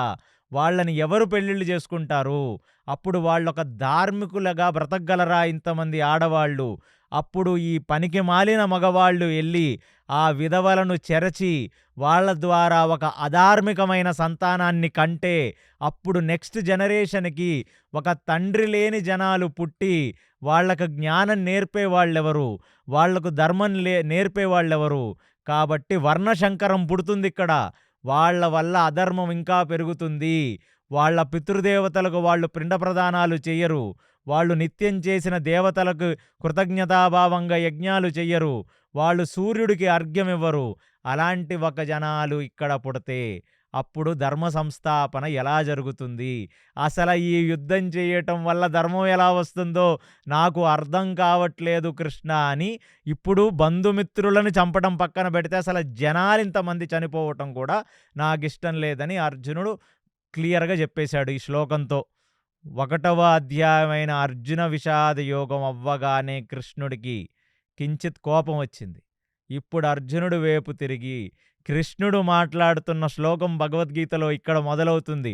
ఆ శ్లోకం కూడా అర్జునుడిని మందలిస్తూ చాలా కఠినమైన శబ్దాలు వాడుతూ తిడుతూ క్లైబ్యమాస్మగమః నైతత్యం ఉపపద్యతే క్షుద్రం హృదయ దౌర్బల్యం త్యక్త్యోన్తిష్ట పరంతప అని చాలా కఠినంగా ఆ అర్జునుడిని చూసి, ఇటువంటి క్లైబ్యం ఎక్కడి నుంచి వచ్చింది? క్లైబ్యము అంటే ఒక రకంగా నపుంసకత్వము, ఒక రకంగా చేతకానితనము, ఒక రకంగా పనికి మాలినతనము. ఇలాంటి ఒక పనికి మాలినతనము, చేతగానితనము, ఇలాంటి నపుంసకత్వం నీకు ఎక్కడి నుంచి వచ్చింది అర్జున? అసలు నీ దగ్గర నుంచి ఎక్స్పెక్ట్ చెయ్యనిది. కాబట్టి ఆ హృదయ దౌర్బల్యాన్ని నువ్వు తొలగించు. నీ హృదయం మొత్తం రాకూడని సమయంలో రాకూడని దౌర్బల్యం వచ్చింది, మెంటల్ వీక్నెస్ వచ్చింది. నువ్వు ఎమోషనల్లీ కారిపోయి ప్రవహిస్తున్నావు. కాబట్టి నిన్ను నువ్వు నిగ్రహించుకో ముందు అని చెప్పి అర్జునుని ఒక్కసారి తిట్టగానే అతనికి పడుకుంటున్న వ్యక్తి మీద నీళ్లు జల్లినట్టు అర్జునుడు లెగిశాడు. ఇక్కడ శ్రీకృష్ణ పరమాత్మ, అంటే ఇప్పుడు జరుగుతున్న భగవద్గీతని మొత్తం మనం చెప్పలేం, కానీ క్లుప్తంగా ఈ భగవద్గీతని ఒక కండెన్స్ వర్షన్లో నేను మీకు ఇప్పుడు చెప్పేస్తాను. అలాగా ఒక్కసారిగా క్లిబహ అని తిట్టగానే అక్కడ లెగిసి నించున్న అర్జునుడిని కళ్ళల్లో చూస్తూ కృష్ణుడు అనేదేమిటి? నువ్వెందుకొచ్చావు ఈ భూమి మీదకి? ధర్మంగా బ్రతకటానికి వచ్చావు. నువ్వు రాజ్యాన్ని ఏలటానికి వచ్చావా? కాబట్టి నువ్వు ధర్మబద్ధంగా బ్రతకాలి. ధర్మబద్ధంగా బ్రతకాలంటే నువ్వు క్షత్రియ ధర్మాన్ని ఎంచుకున్నావు. క్షత్రియుడు ఏం చెయ్యాలి? ఎప్పుడైతే రాజులు పేట్రేగిపోయి, ఎప్పుడైతే మదహంకారాలతో ఇష్టం వచ్చినట్టు ప్రవర్తిస్తారో పేట్రేగిపోయి, వాళ్ళని సంహరించటం క్షత్రియుడి ధర్మం. ఎందుకంటే అలాంటి రాజుల చేత పాలింపబడే ప్రజలందరూ అధార్మికులవుతారు. కాబట్టి అక్కడ ఈ భూమండలం మీద ధర్మ సంస్థాపన చెయ్యాలంటే నీ స్వధర్మాన్ని నువ్వు చెయ్యి అని అర్జునుడికి తన స్వధర్మాన్ని గుర్తు చేస్తున్నాడు. ఇది ఎమోషన్స్‌కి పని లేదిక్కడ. ఎందుకంటే ఎవరు చచ్చిపోయేది? అక్కడ మొదలు పెడుతున్నాడు కృష్ణుడు. ఎవరు చచ్చిపోయేది? భీష్ముడా చచ్చిపోయేది? ద్రోణుడా చచ్చిపోయేది? కృపాచార్యుడా చచ్చిపోయేది? నీ బంధుమిత్రులా చచ్చిపోయేది? చచ్చిపోవటానికి దేహమేమన్నా శాశ్వతమా? నువ్వు చంపకపోయినా చచ్చిపోతారు వీళ్ళంతా. నువ్వు చంపినా చచ్చిపోతారు వీళ్ళంతా. కాబట్టి నీ స్వధర్మం నువ్వు చెయ్యాలి. అయినా సనాతన ధర్మంలో ఒకడు చస్తే ఏడ్చే దౌర్బల్యం ఎక్కడి నుంచొచ్చింది? ఎందుకంటే నువ్వు పుట్టినప్పుడే నీకు తెలుసు నువ్వు చచ్చిపోతావని. చచ్చిపోయేది ఒక కారణం కోసం చచ్చిపోతే నువ్వు పుట్టినందుకు నీ జన్మ సార్థకత్వం అవుతుంది. కుక్క పుడుతుంది, నువ్వు పుడుతున్నావు. కాబట్టి అది ఏమీ సాధించలేదు. నువ్వు ఏమైనా సాధించగలవు. కాబట్టి నీ స్వధర్మాన్ని నువ్వు నిర్వర్తించు. అంతేగాని పనికి మాలిన ఈ సానుభూతిని, పనికి మాలిన క్లిబత్వాన్ని, అంటే నీ యొక్క హృదయ దౌర్బల్యాన్ని ప్రేమ కింద వ్యక్తపరచి చేతులకి గాజులు తొడుక్కున్న వాడిలాగా పనికి మాలిన మాటలు నువ్వు మాట్లాడకూడదు అని చాలా కఠినంగా చెప్పి, అసలు ద్రోణాచార్యుడనేది ఒక ఆత్మస్వరూపం, భీష్మాచార్యుడనేది ఒక ఆత్మస్వరూపం, కృపాచార్యుడనేది ఒక ఆత్మస్వరూపం. ఇలాంటి ఆత్మకు చావు లేదు. ఆత్మ అగ్ని చేత దహింపజాలదు. ఆత్మ ఆయుధం చేత నశింపజాలదు. ఆత్మ ఎప్పుడూ కూడా సనాతనమే.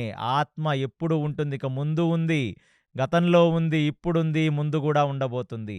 శరీరం మాత్రమే. అంటే ఒక శరీరానికి మనం వేసుకున్న బట్ట ఎలాంటిదో ఆత్మకి శరీరం ఒక బట్ట.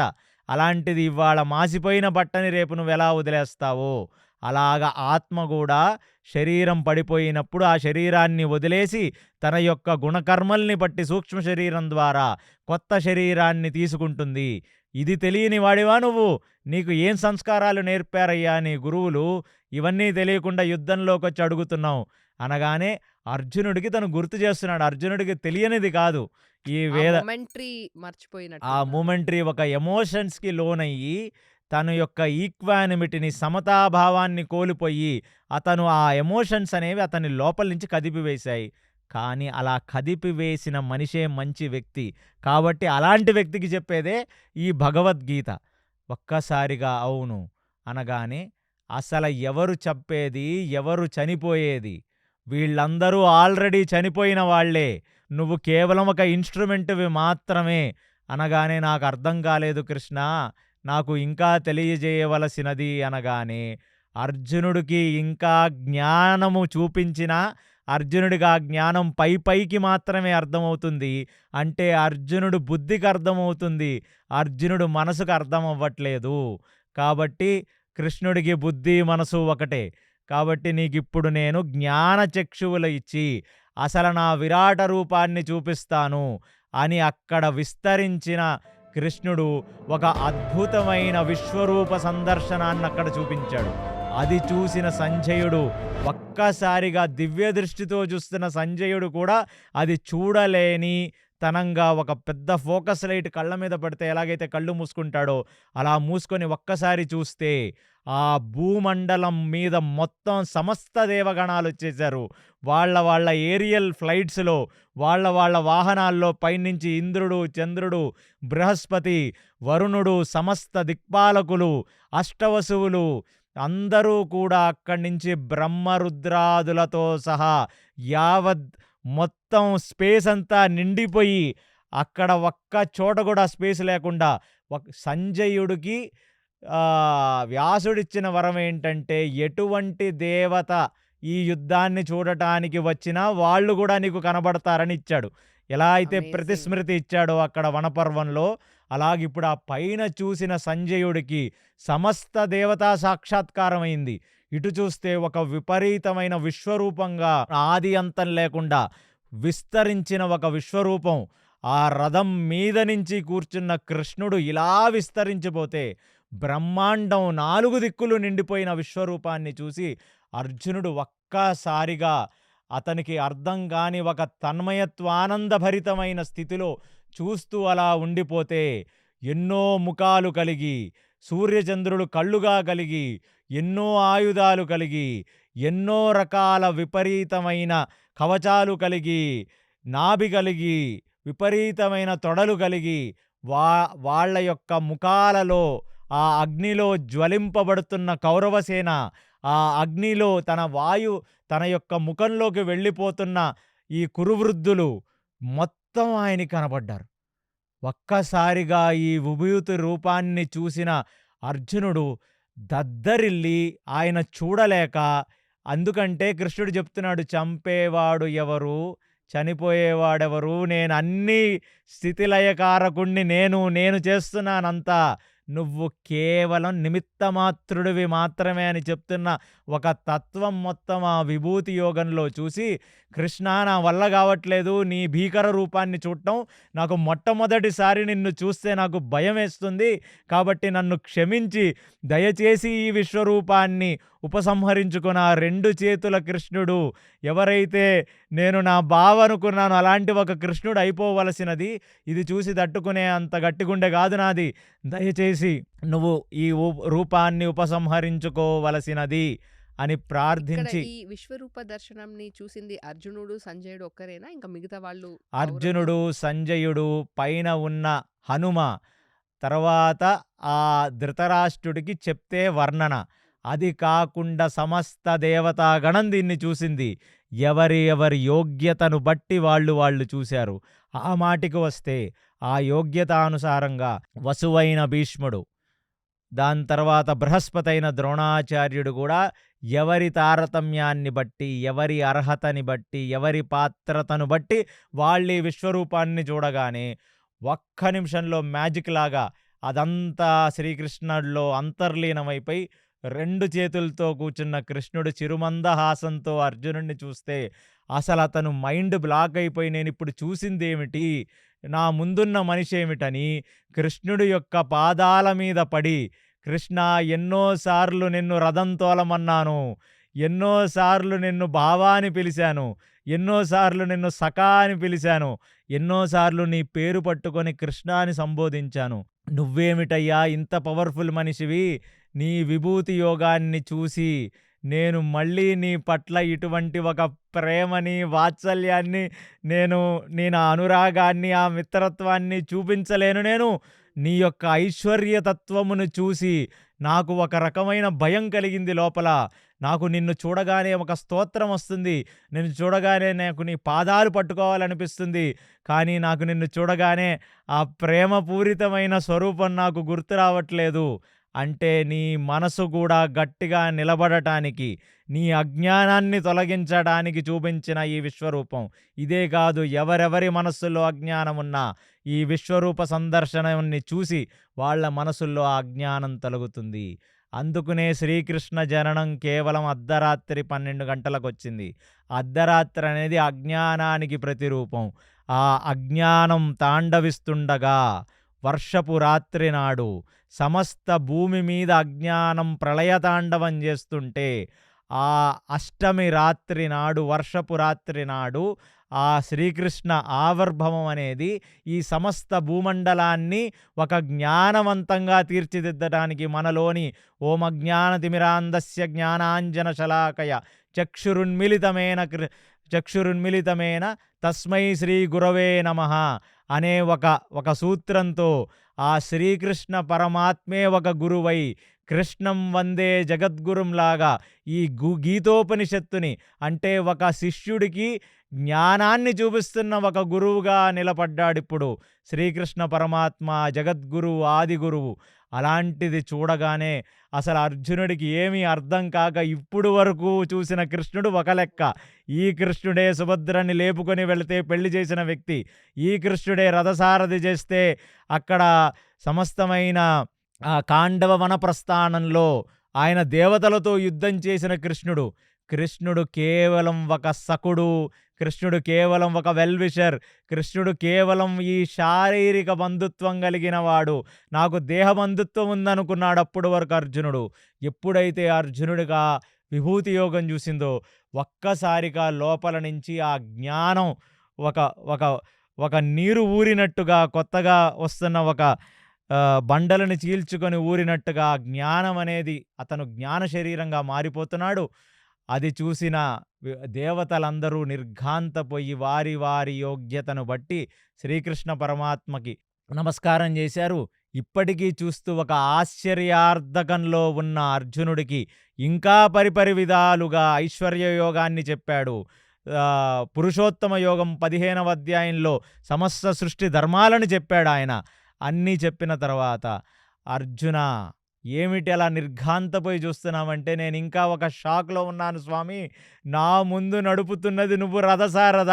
నిన్ను నేను ఇటు తీసుకెళ్ళు అటు తీసుకెళ్ళని కమాండ్ చేయగలనా? ఈ ఈ దృష్టి ఈ సీన్ చూసిన తర్వాత నాకు మైండ్ బ్లాక్ అయిపోయి నాకు నోట మాట రావట్లేదు.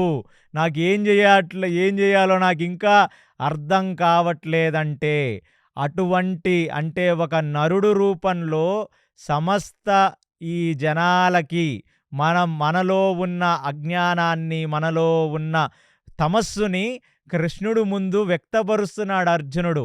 ఎందుకంటే అర్జునుడికి ఆల్రెడీ కృష్ణుడి గురించి తెలుసు. అయినా సరే మనల్ని రిప్రజెంట్ చేస్తున్నాడు, మనలోని అజ్ఞానత్వాన్ని.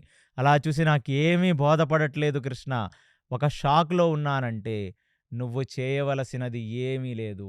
సర్వధర్మాన్ పరిత్యజ్య మామేకం శరణం వ్రజ అహం త్వాం సర్వపాపేభ్యో మోక్షయిష్యాసి మాసూచ అని చెప్పి, ఏమీ అర్థం కానప్పుడు, నీవు అన్ని ధర్మాలు అర్థం చేసుకోలేనప్పుడు ఆ ధర్మాన్నే వదిలిపెట్టు. నీకు అర్థం కాని ధర్మాన్ని వదిలిపెట్టు. సర్వధర్మాన్ పరిత్యజ్య, నా ఒక్కడికి శరణాగతి పొందు.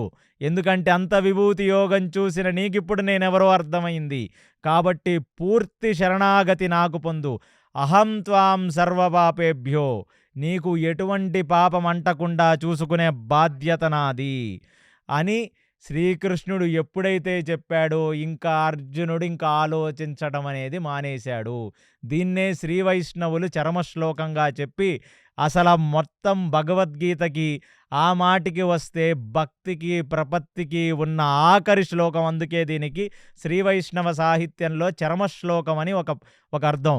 అసలు విభూతి యోగాన్ని పక్కన పెట్టండి, జ్ఞానయోగాన్ని పక్కన పెట్టండి, కర్మయోగాన్ని పక్కన పెట్టండి, భక్తి యోగాన్ని పక్కన పెట్టండి. కేవలం అర్జునుడు ఎలాగైతే ఆ శ్రీకృష్ణుడికి శరణాగతి పొంది నించుండిపోయాడో, అలాంటి శరణాగతి పొంది ఒక జీవుడు నిలబడితే భగవంతుడే అన్నీ చూసుకోగలడు. దీన్నే మార్జల కిశోర న్యాయమని, మర్కట కిశోర న్యాయమని, అంటే ఒక కోతి పిల్లని ఎలా పట్టుకుంటుందో అలా పరమాత్మని మీరు పట్టుకుంటే, ఒక పిల్లని ఎలా పట్టుకుంటుందో అలా పరమాత్మ మిమ్మల్ని పట్టుకుంటాడు. అదే ఈ చరమ శ్లోకానికి అర్థంగా శ్రీవైష్ణవ సాహిత్యంలో రామానుజులు చాలా పెద్ద వాళ్ళందరూ వ్యాఖ్యానం చేశారు. అలాంటిది ఇప్పుడు అర్జునుడికి ఎటువంటి డౌట్సు లేకుండా, ఎందుకంటే కృష్ణుడు ఎందుకు చెప్తున్నాడంటే, భూభార హరణాన్ని తగ్గించాల్సిన మేరకు కృష్ణుడు తగ్గించేశాడు. ఇప్పుడు తగ్గించవలసిన భూభార హరణానికి పంచపాండవులు కృష్ణుడి యొక్క 5 ఫింగర్స్ లాగా మారిపోయి, 5 వేళ్ళులాగా మారిపోయి కృష్ణుడి చేతుల్లో వీళ్ళు పనిముట్లుగా మారిపోతారు తప్ప, అంటే పాండవులు కేవలం కృష్ణుడు రచించిన ఈ ప్లాట్లో వాళ్ళు ఒక ఇన్స్ట్రుమెంట్స్ మాత్రమే, వాళ్ళు ఒక పప్పెట్స్ మాత్రమే. కాబట్టి ఆయన అన్నాడు, ఎవర్రా యుద్ధం చేసేది, చేయించేవాడిని నేను అని. అంటే ఆయన భూభార హరణంలో సమస్తమైన అసురరాజులందరినీ చంపక మిగిలిన వాళ్ళందరినీ కూడా చంపాల్సిందే, ఈ నేల రక్తంతో కడగాల్సిందే, పాప ప్రక్షాళన జరగాల్సిందే అని కృష్ణుడు చెప్తున్న మాటలను చూసి, ఇంక నేనేమి చెయ్యను, కృష్ణుడు చెప్పింది చేస్తాను, కృష్ణుడు నువ్వు ఏది చూపిస్తే అదే అని చెప్పి పూర్తిగా శరణాగతి పొందిన ఆ అర్జునుణ్ణి కృష్ణుణ్ణి చూసి సంజయుడు తన్మయత్వానందమయి సంజయుడు ధృతరాష్ట్రుడికి చెప్పేశాడు, ఎక్కడ కృష్ణుడు రథసారథిగా ఉంటాడో, ఎక్కడ ధనుర్ధారైన అర్జునుడు రథం మీద తన గాంధీవంతో నించుంటాడో అక్కడ కేవలం విజయం, విజయం, విజయం మాత్రమే ఉంటుంది. ఇంక ఏమీ ఉండదు అని చెప్తూ సంజయుడు చెప్పిన ఈ శ్లోకంతో భగవద్గీత ఎక్కడైతే కంప్లీట్ అయిపోతుందో అక్కడ ధృతరాష్ట్రుడికి అర్థమైపోయింది. ఇవాళ ఇంత పెద్ద విషయం ఇక్కడ జరిగింది. ఇక్కడ ఇంత పెద్ద విషయం జరుగుతుంటే ఆ ద్రోణాచార్యుడు, కృపాచార్యుడు వీళ్ళందరికీ వాళ్ళ వాళ్ళ తారతమ్యాన్ని బట్టి, వాళ్ళల్లో ఉన్న ఆ దైవీకమైన శక్తిని బట్టి వాళ్ళకి అర్థమవ్వాల్సింది అర్థమైంది. కానీ ఈ కౌరవులందరికీ అది ఏమీ కనపడకపోగా, ఎందుకంటే అజ్ఞానంలో ఉన్నవాడికి ఏమి కనబడుతుంది? కాబట్టి వాళ్ళకేం అర్థం కాలేదు. ఇంత పెద్ద మహాభారతంలో ఇంత పెద్ద భగవద్గీతని కృష్ణుడు అర్జునుడికి చెప్తే, ఆ సమయమే తెలియనట్టుగా కొన్ని క్షణాల్లో ఆ కురుక్షేత్ర రణరంగమునందు ఆ సమయం అలాగైపోయింది.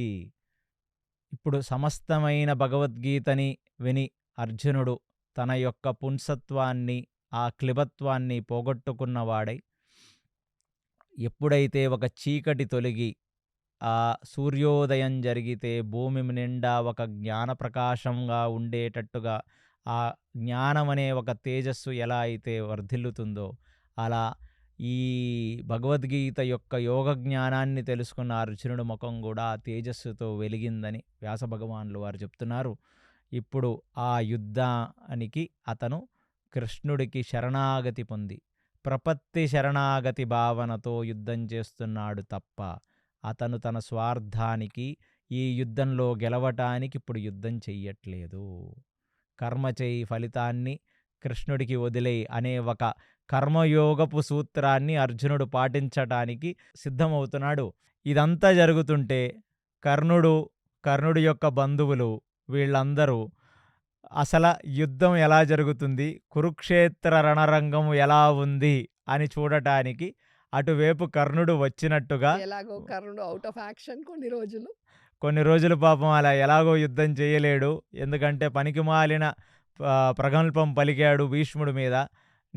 నువ్వు చనిపోయినంత అన్ని రోజులు నేను యుద్ధానికి రాను అని అనగానే, ఇప్పుడు ఆ యుద్ధ రంగంలో ఎంతైనా యుద్ధం మీద ఇంట్రెస్ట్ ఉంది కాబట్టి కర్ణుడికి అసలు ఇక్కడ ఏముండబోతుంది అని చూడటానికి వస్తే, ఇమీడియట్లీ భీష్ముడు దుర్యోధనుడిని పిలిచి, ఎందుకు కర్ణుడు ఇందులోకి వస్తున్నాడు? నేను చస్తే తప్ప యుద్ధరంగంలోకి అడుగు పెట్టనన్నవాడు వీడెందుకు వస్తున్నాడు? నీకు మళ్ళీ చెప్తున్నాను దుర్యోధన, నా మీద అమర్యాదగా మాట్లాడిన వాడు యుద్ధరంగంలోకి నేను చస్తే రావటం కాదు, వాడు నేనున్నంతకాలం యుద్ధంలో వాడు రాకూడదు, వాడిక్కడ నిలబడకూడదు. వాడు కానీ, వాడి బంధువులు కానీ, వాడి వైపు ఉన్న వాళ్ళెవ్వరూ నాకు యుద్ధంలో కనబడకూడదు అని దుర్యోధనుడితో భీష్ముడు మాట్లాడుతుంటే, కర్ణుడు యుద్ధంలో పార్టిసిపేట్ చేయడానికి రాలేదు.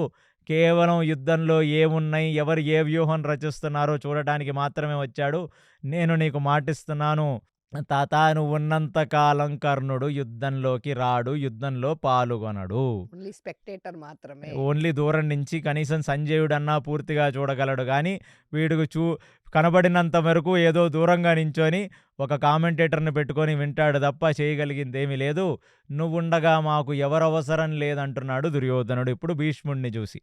మంచిది, ఇప్పుడు ధర్మరాజు అటువైపు ఉన్న వాళ్ళందరికీ మళ్ళీ ఒక్కసారిగా నమస్కరించి, తన రథాన్ని మధ్యలోకొక్కసారిగా పోనిచ్చి ఒక్కసారిగా ఒక పెద్ద అనౌన్స్మెంట్ చేశాడు.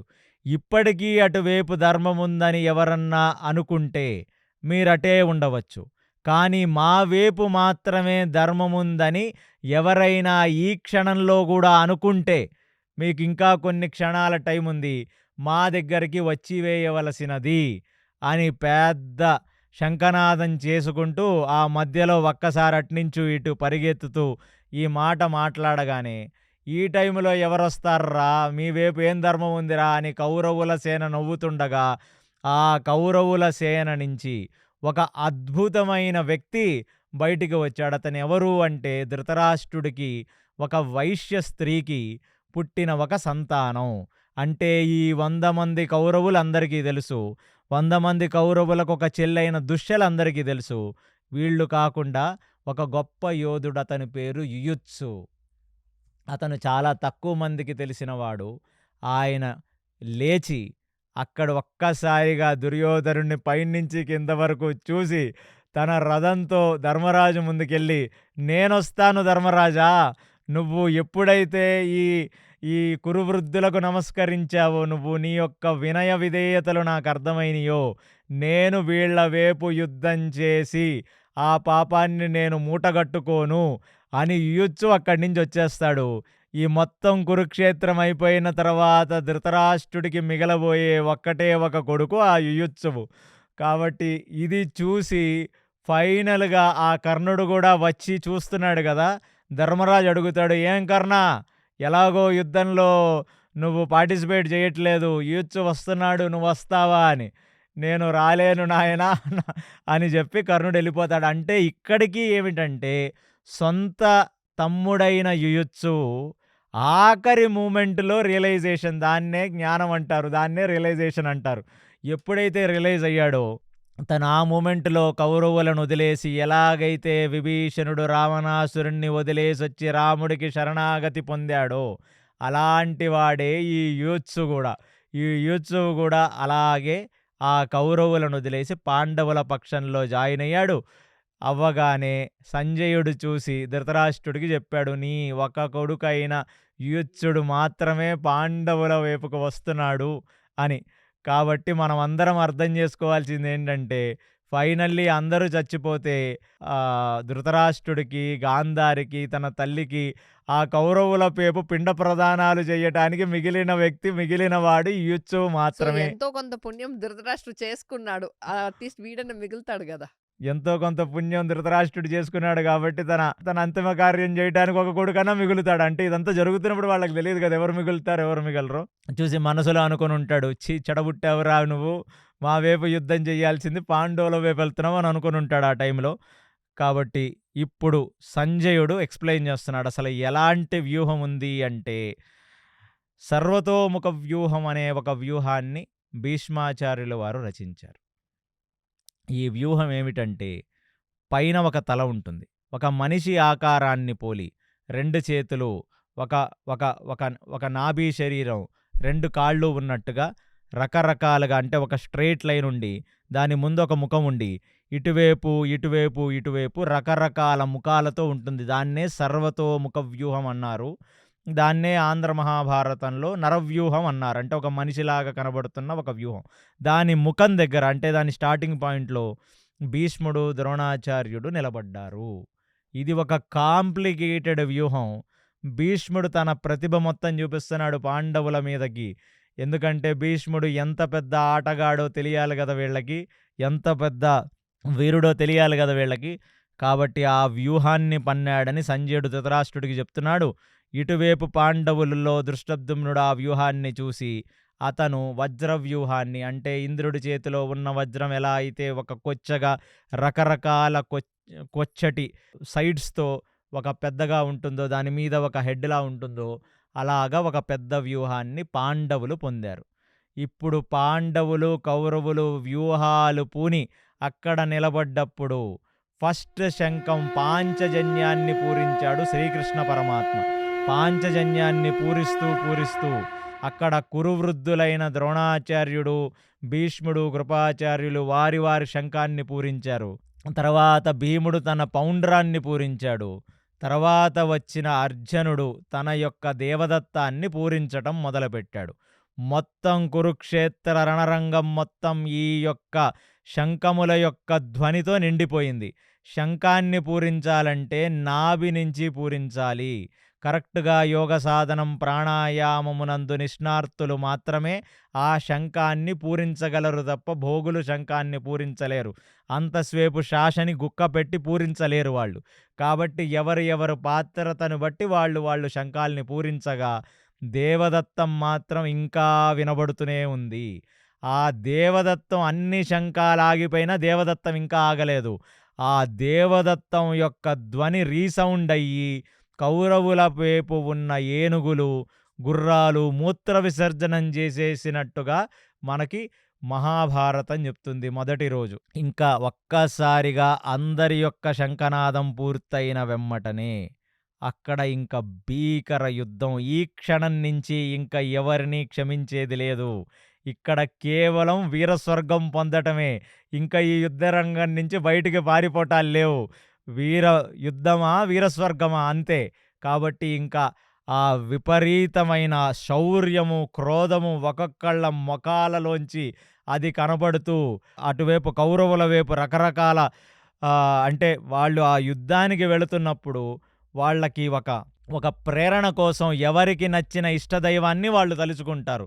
అలా అటువైపు కొందరు నమ పార్వతీపతయే హర హర మహాదేవ అని అరుసుకుంటూ వాళ్ళ యొక్క ఆ బృందాలు ముందుకు వెళుతుంటే, పాండవుల వైపు నుంచి ఒక నాదం ప్రీణయామో వాసుదేవం అని. అంటే ఏ పని చేసినా, అంటే అర్జునుడు, పాండవులు మీరందరూ గమనించాల్సింది, ఎలా అయితే మీరు సినిమాల్లో చూస్తారో ఒక్కొక్కళ్ళు వాళ్ళ జై భవానీ అని ఒకళ్ళు అరిస్తే, పాండవులు అరిసే అరుపు ఏమిటంటే ఇక్కడ ప్రీణయామో వాసుదేవం. అంటే వాసుదేవుడు ఎప్పుడూ మా యొక్క పనుల చేత ప్రీతిపాత్రుడవ్వుగాక.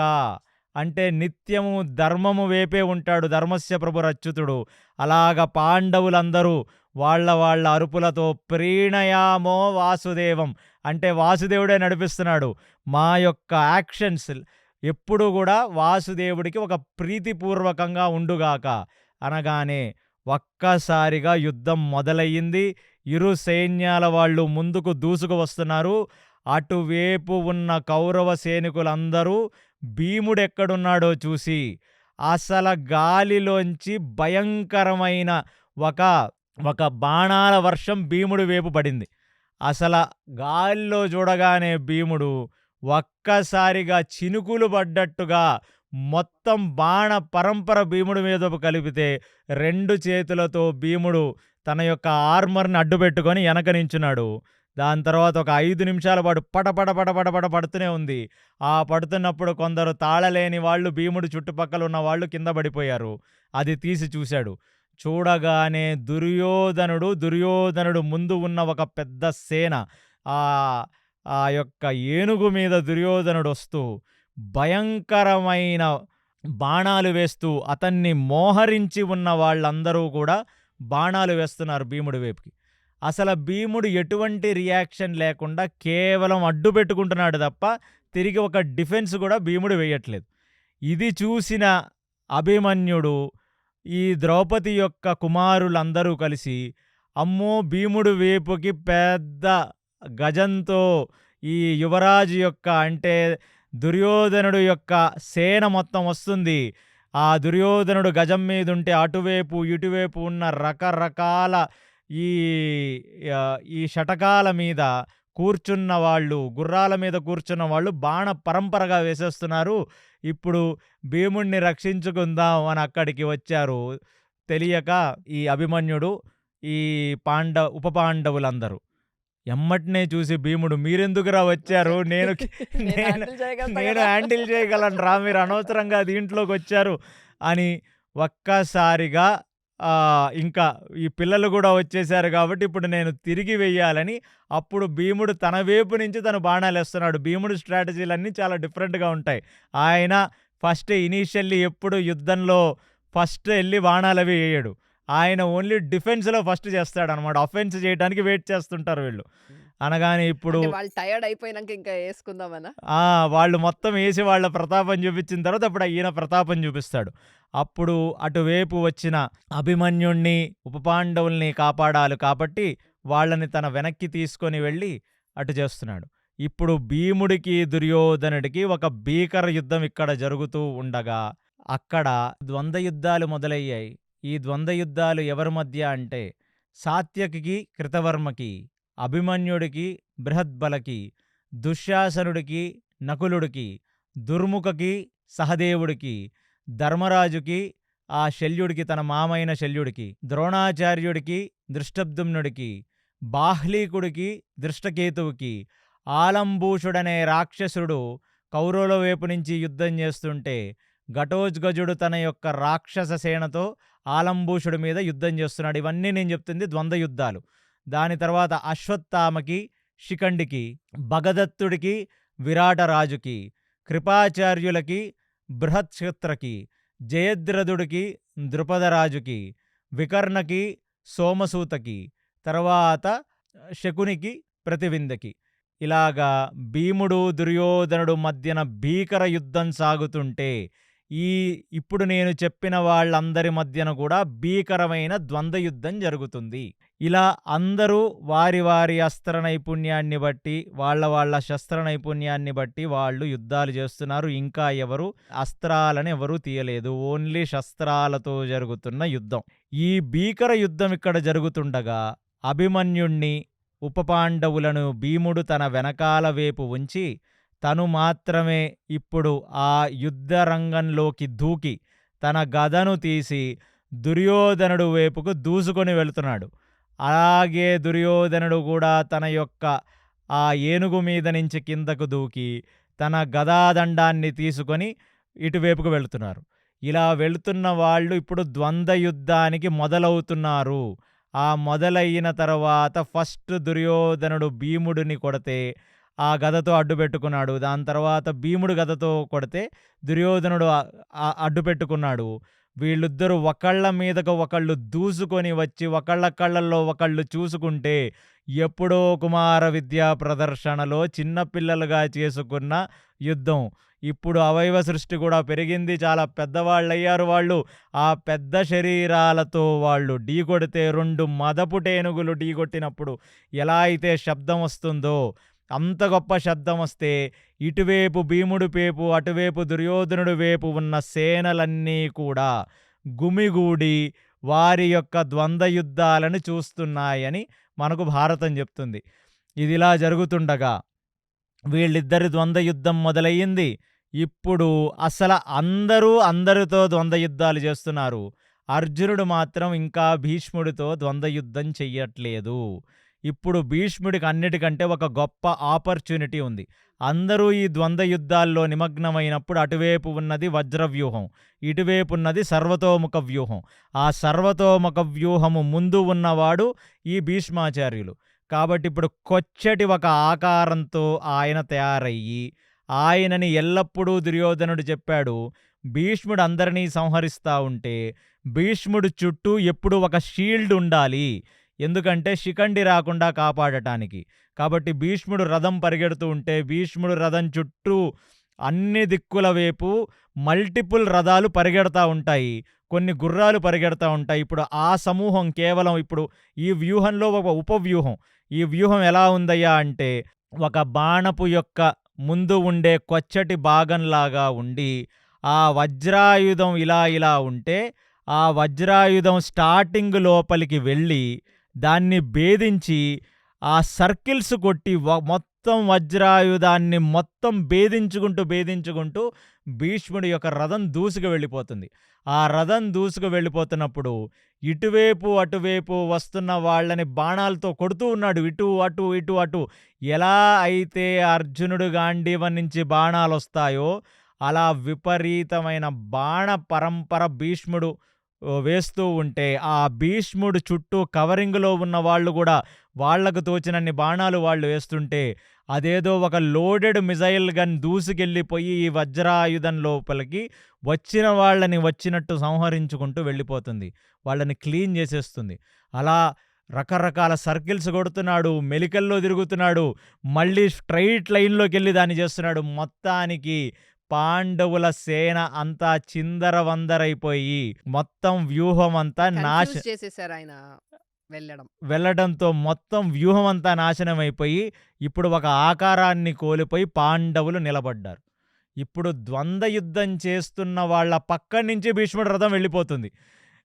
ఈ శల్యుడు ధర్మరాజు యుద్ధం చేసుకుంటుంటే ఆ శల్యుడు ధర్మరాజు చుట్టుపక్కన ఉన్న సైనికుల పక్క నుంచే రథం వెళ్ళిపోతుంది. కొన్ని బాణాలు వచ్చి తగిలిపోతున్నాయి, జనాలు చచ్చిపోతున్నారు. మళ్ళీ ఇంకొక ద్వంద్వ యుద్ధం జరుగుతుంటే వాళ్ళ పక్క నుంచి రథం వెళ్ళిపోతుంది, అటువైపు ఉన్న సైనికులు చచ్చిపోతున్నారు. అలా ఫైనల్లీ ఎప్పుడైతే భీముడు దుర్యోధనుడు ద్వంద్వ యుద్ధం చేసుకుంటున్న పక్కన నుంచి ఎప్పుడైతే ఆ భీష్ముడు రథం వెళ్ళిపోయి ఆ భీముడు పక్కన ఉన్న జనాలు చనిపోయారో ఇంకా భీముడికి ట్రిగర్ అయింది.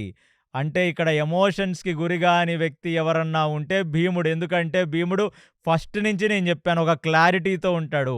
ఎప్పుడు అధర్మమే ఓడిపోతది, ధర్మం గెలుస్తది. అతనికి భయం లేదు.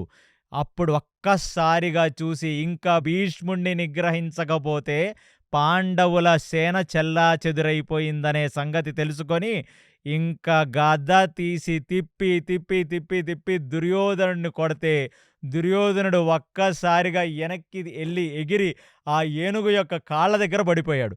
ఇమ్మీడియేట్‌లీ అటువైపు ఉన్న వాళ్ళందరూ ఆ దుర్యోధనుడిని పట్టుకొని పైకి లేపే ప్రయత్నం చేస్తుంటే అతను ఇంకా భీకరంగా దూసుకుంటూ ముందుకు వచ్చేస్తే అలాగ మొత్తం సేన మొత్తం భీముడిని పట్టుకొని అడ్డగించింది.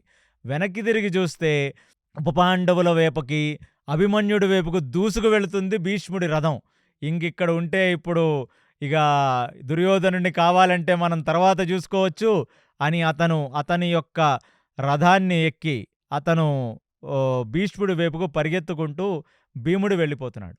ఆ భీముడు వెళ్ళిపోతుంటే అటు దూసుకుంటూ వస్తున్న భీష్ముడిని చూసి విపరీతమైన క్రోధంతో, ఎందుకంటే ఎన్ని ద్వంద్వ యుద్ధాలు జరుగుతున్నాయో వాటి పక్కన్నించి పరిగెత్తుకుంటూ రథాన్ని పోనిచ్చి అక్కడున్న సైన్యాన్ని చంపేసి చిందరవందరగా చేసేసిన వాడిని ఎలా అయినా నేను వదలనని అభిమన్యుడు ఇప్పుడు భీష్ముడి వైపుకు తీక్షణంగా చూస్తూ రకరకాల బాణాలని వేస్తే భీష్ముడి యొక్క జెండా మొట్టమొదటిసారిగా కింద పడిపోయింది.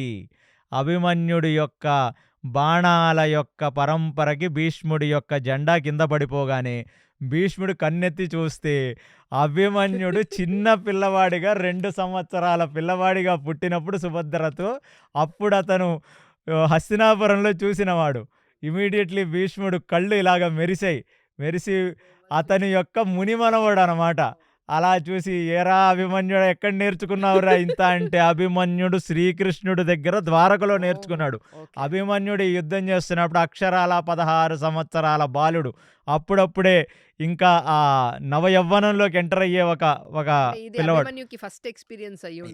ఇది అభిమన్యుకి ఫస్ట్ ఎక్స్పీరియన్స్ ఆఫ్ వార్. అప్పుడే ఉత్తరతో పెళ్ళయి కొన్ని రోజులు మాత్రమే అయ్యింది. చాలా చిన్న పిల్లవాడు కదా. కాబట్టి అలాంటి వాడిని ఒక్కసారిగా భీష్ముడు చూసి ఇప్పుడు వరకు నో ఎఫెక్షన్, నో ఎమోషన్, కేవలం ఈ మొత్తం యుద్ధ ధర్మంతో భీష్ముడు దూసుకెళ్ళిపోయి పటాపంచలు చేసేస్తున్నాడు. అలా పటాపంచలు చేస్తున్నప్పుడు అభిమన్యుడిని చూసి కొంచెం కామయ్యాడు భీష్ముడు.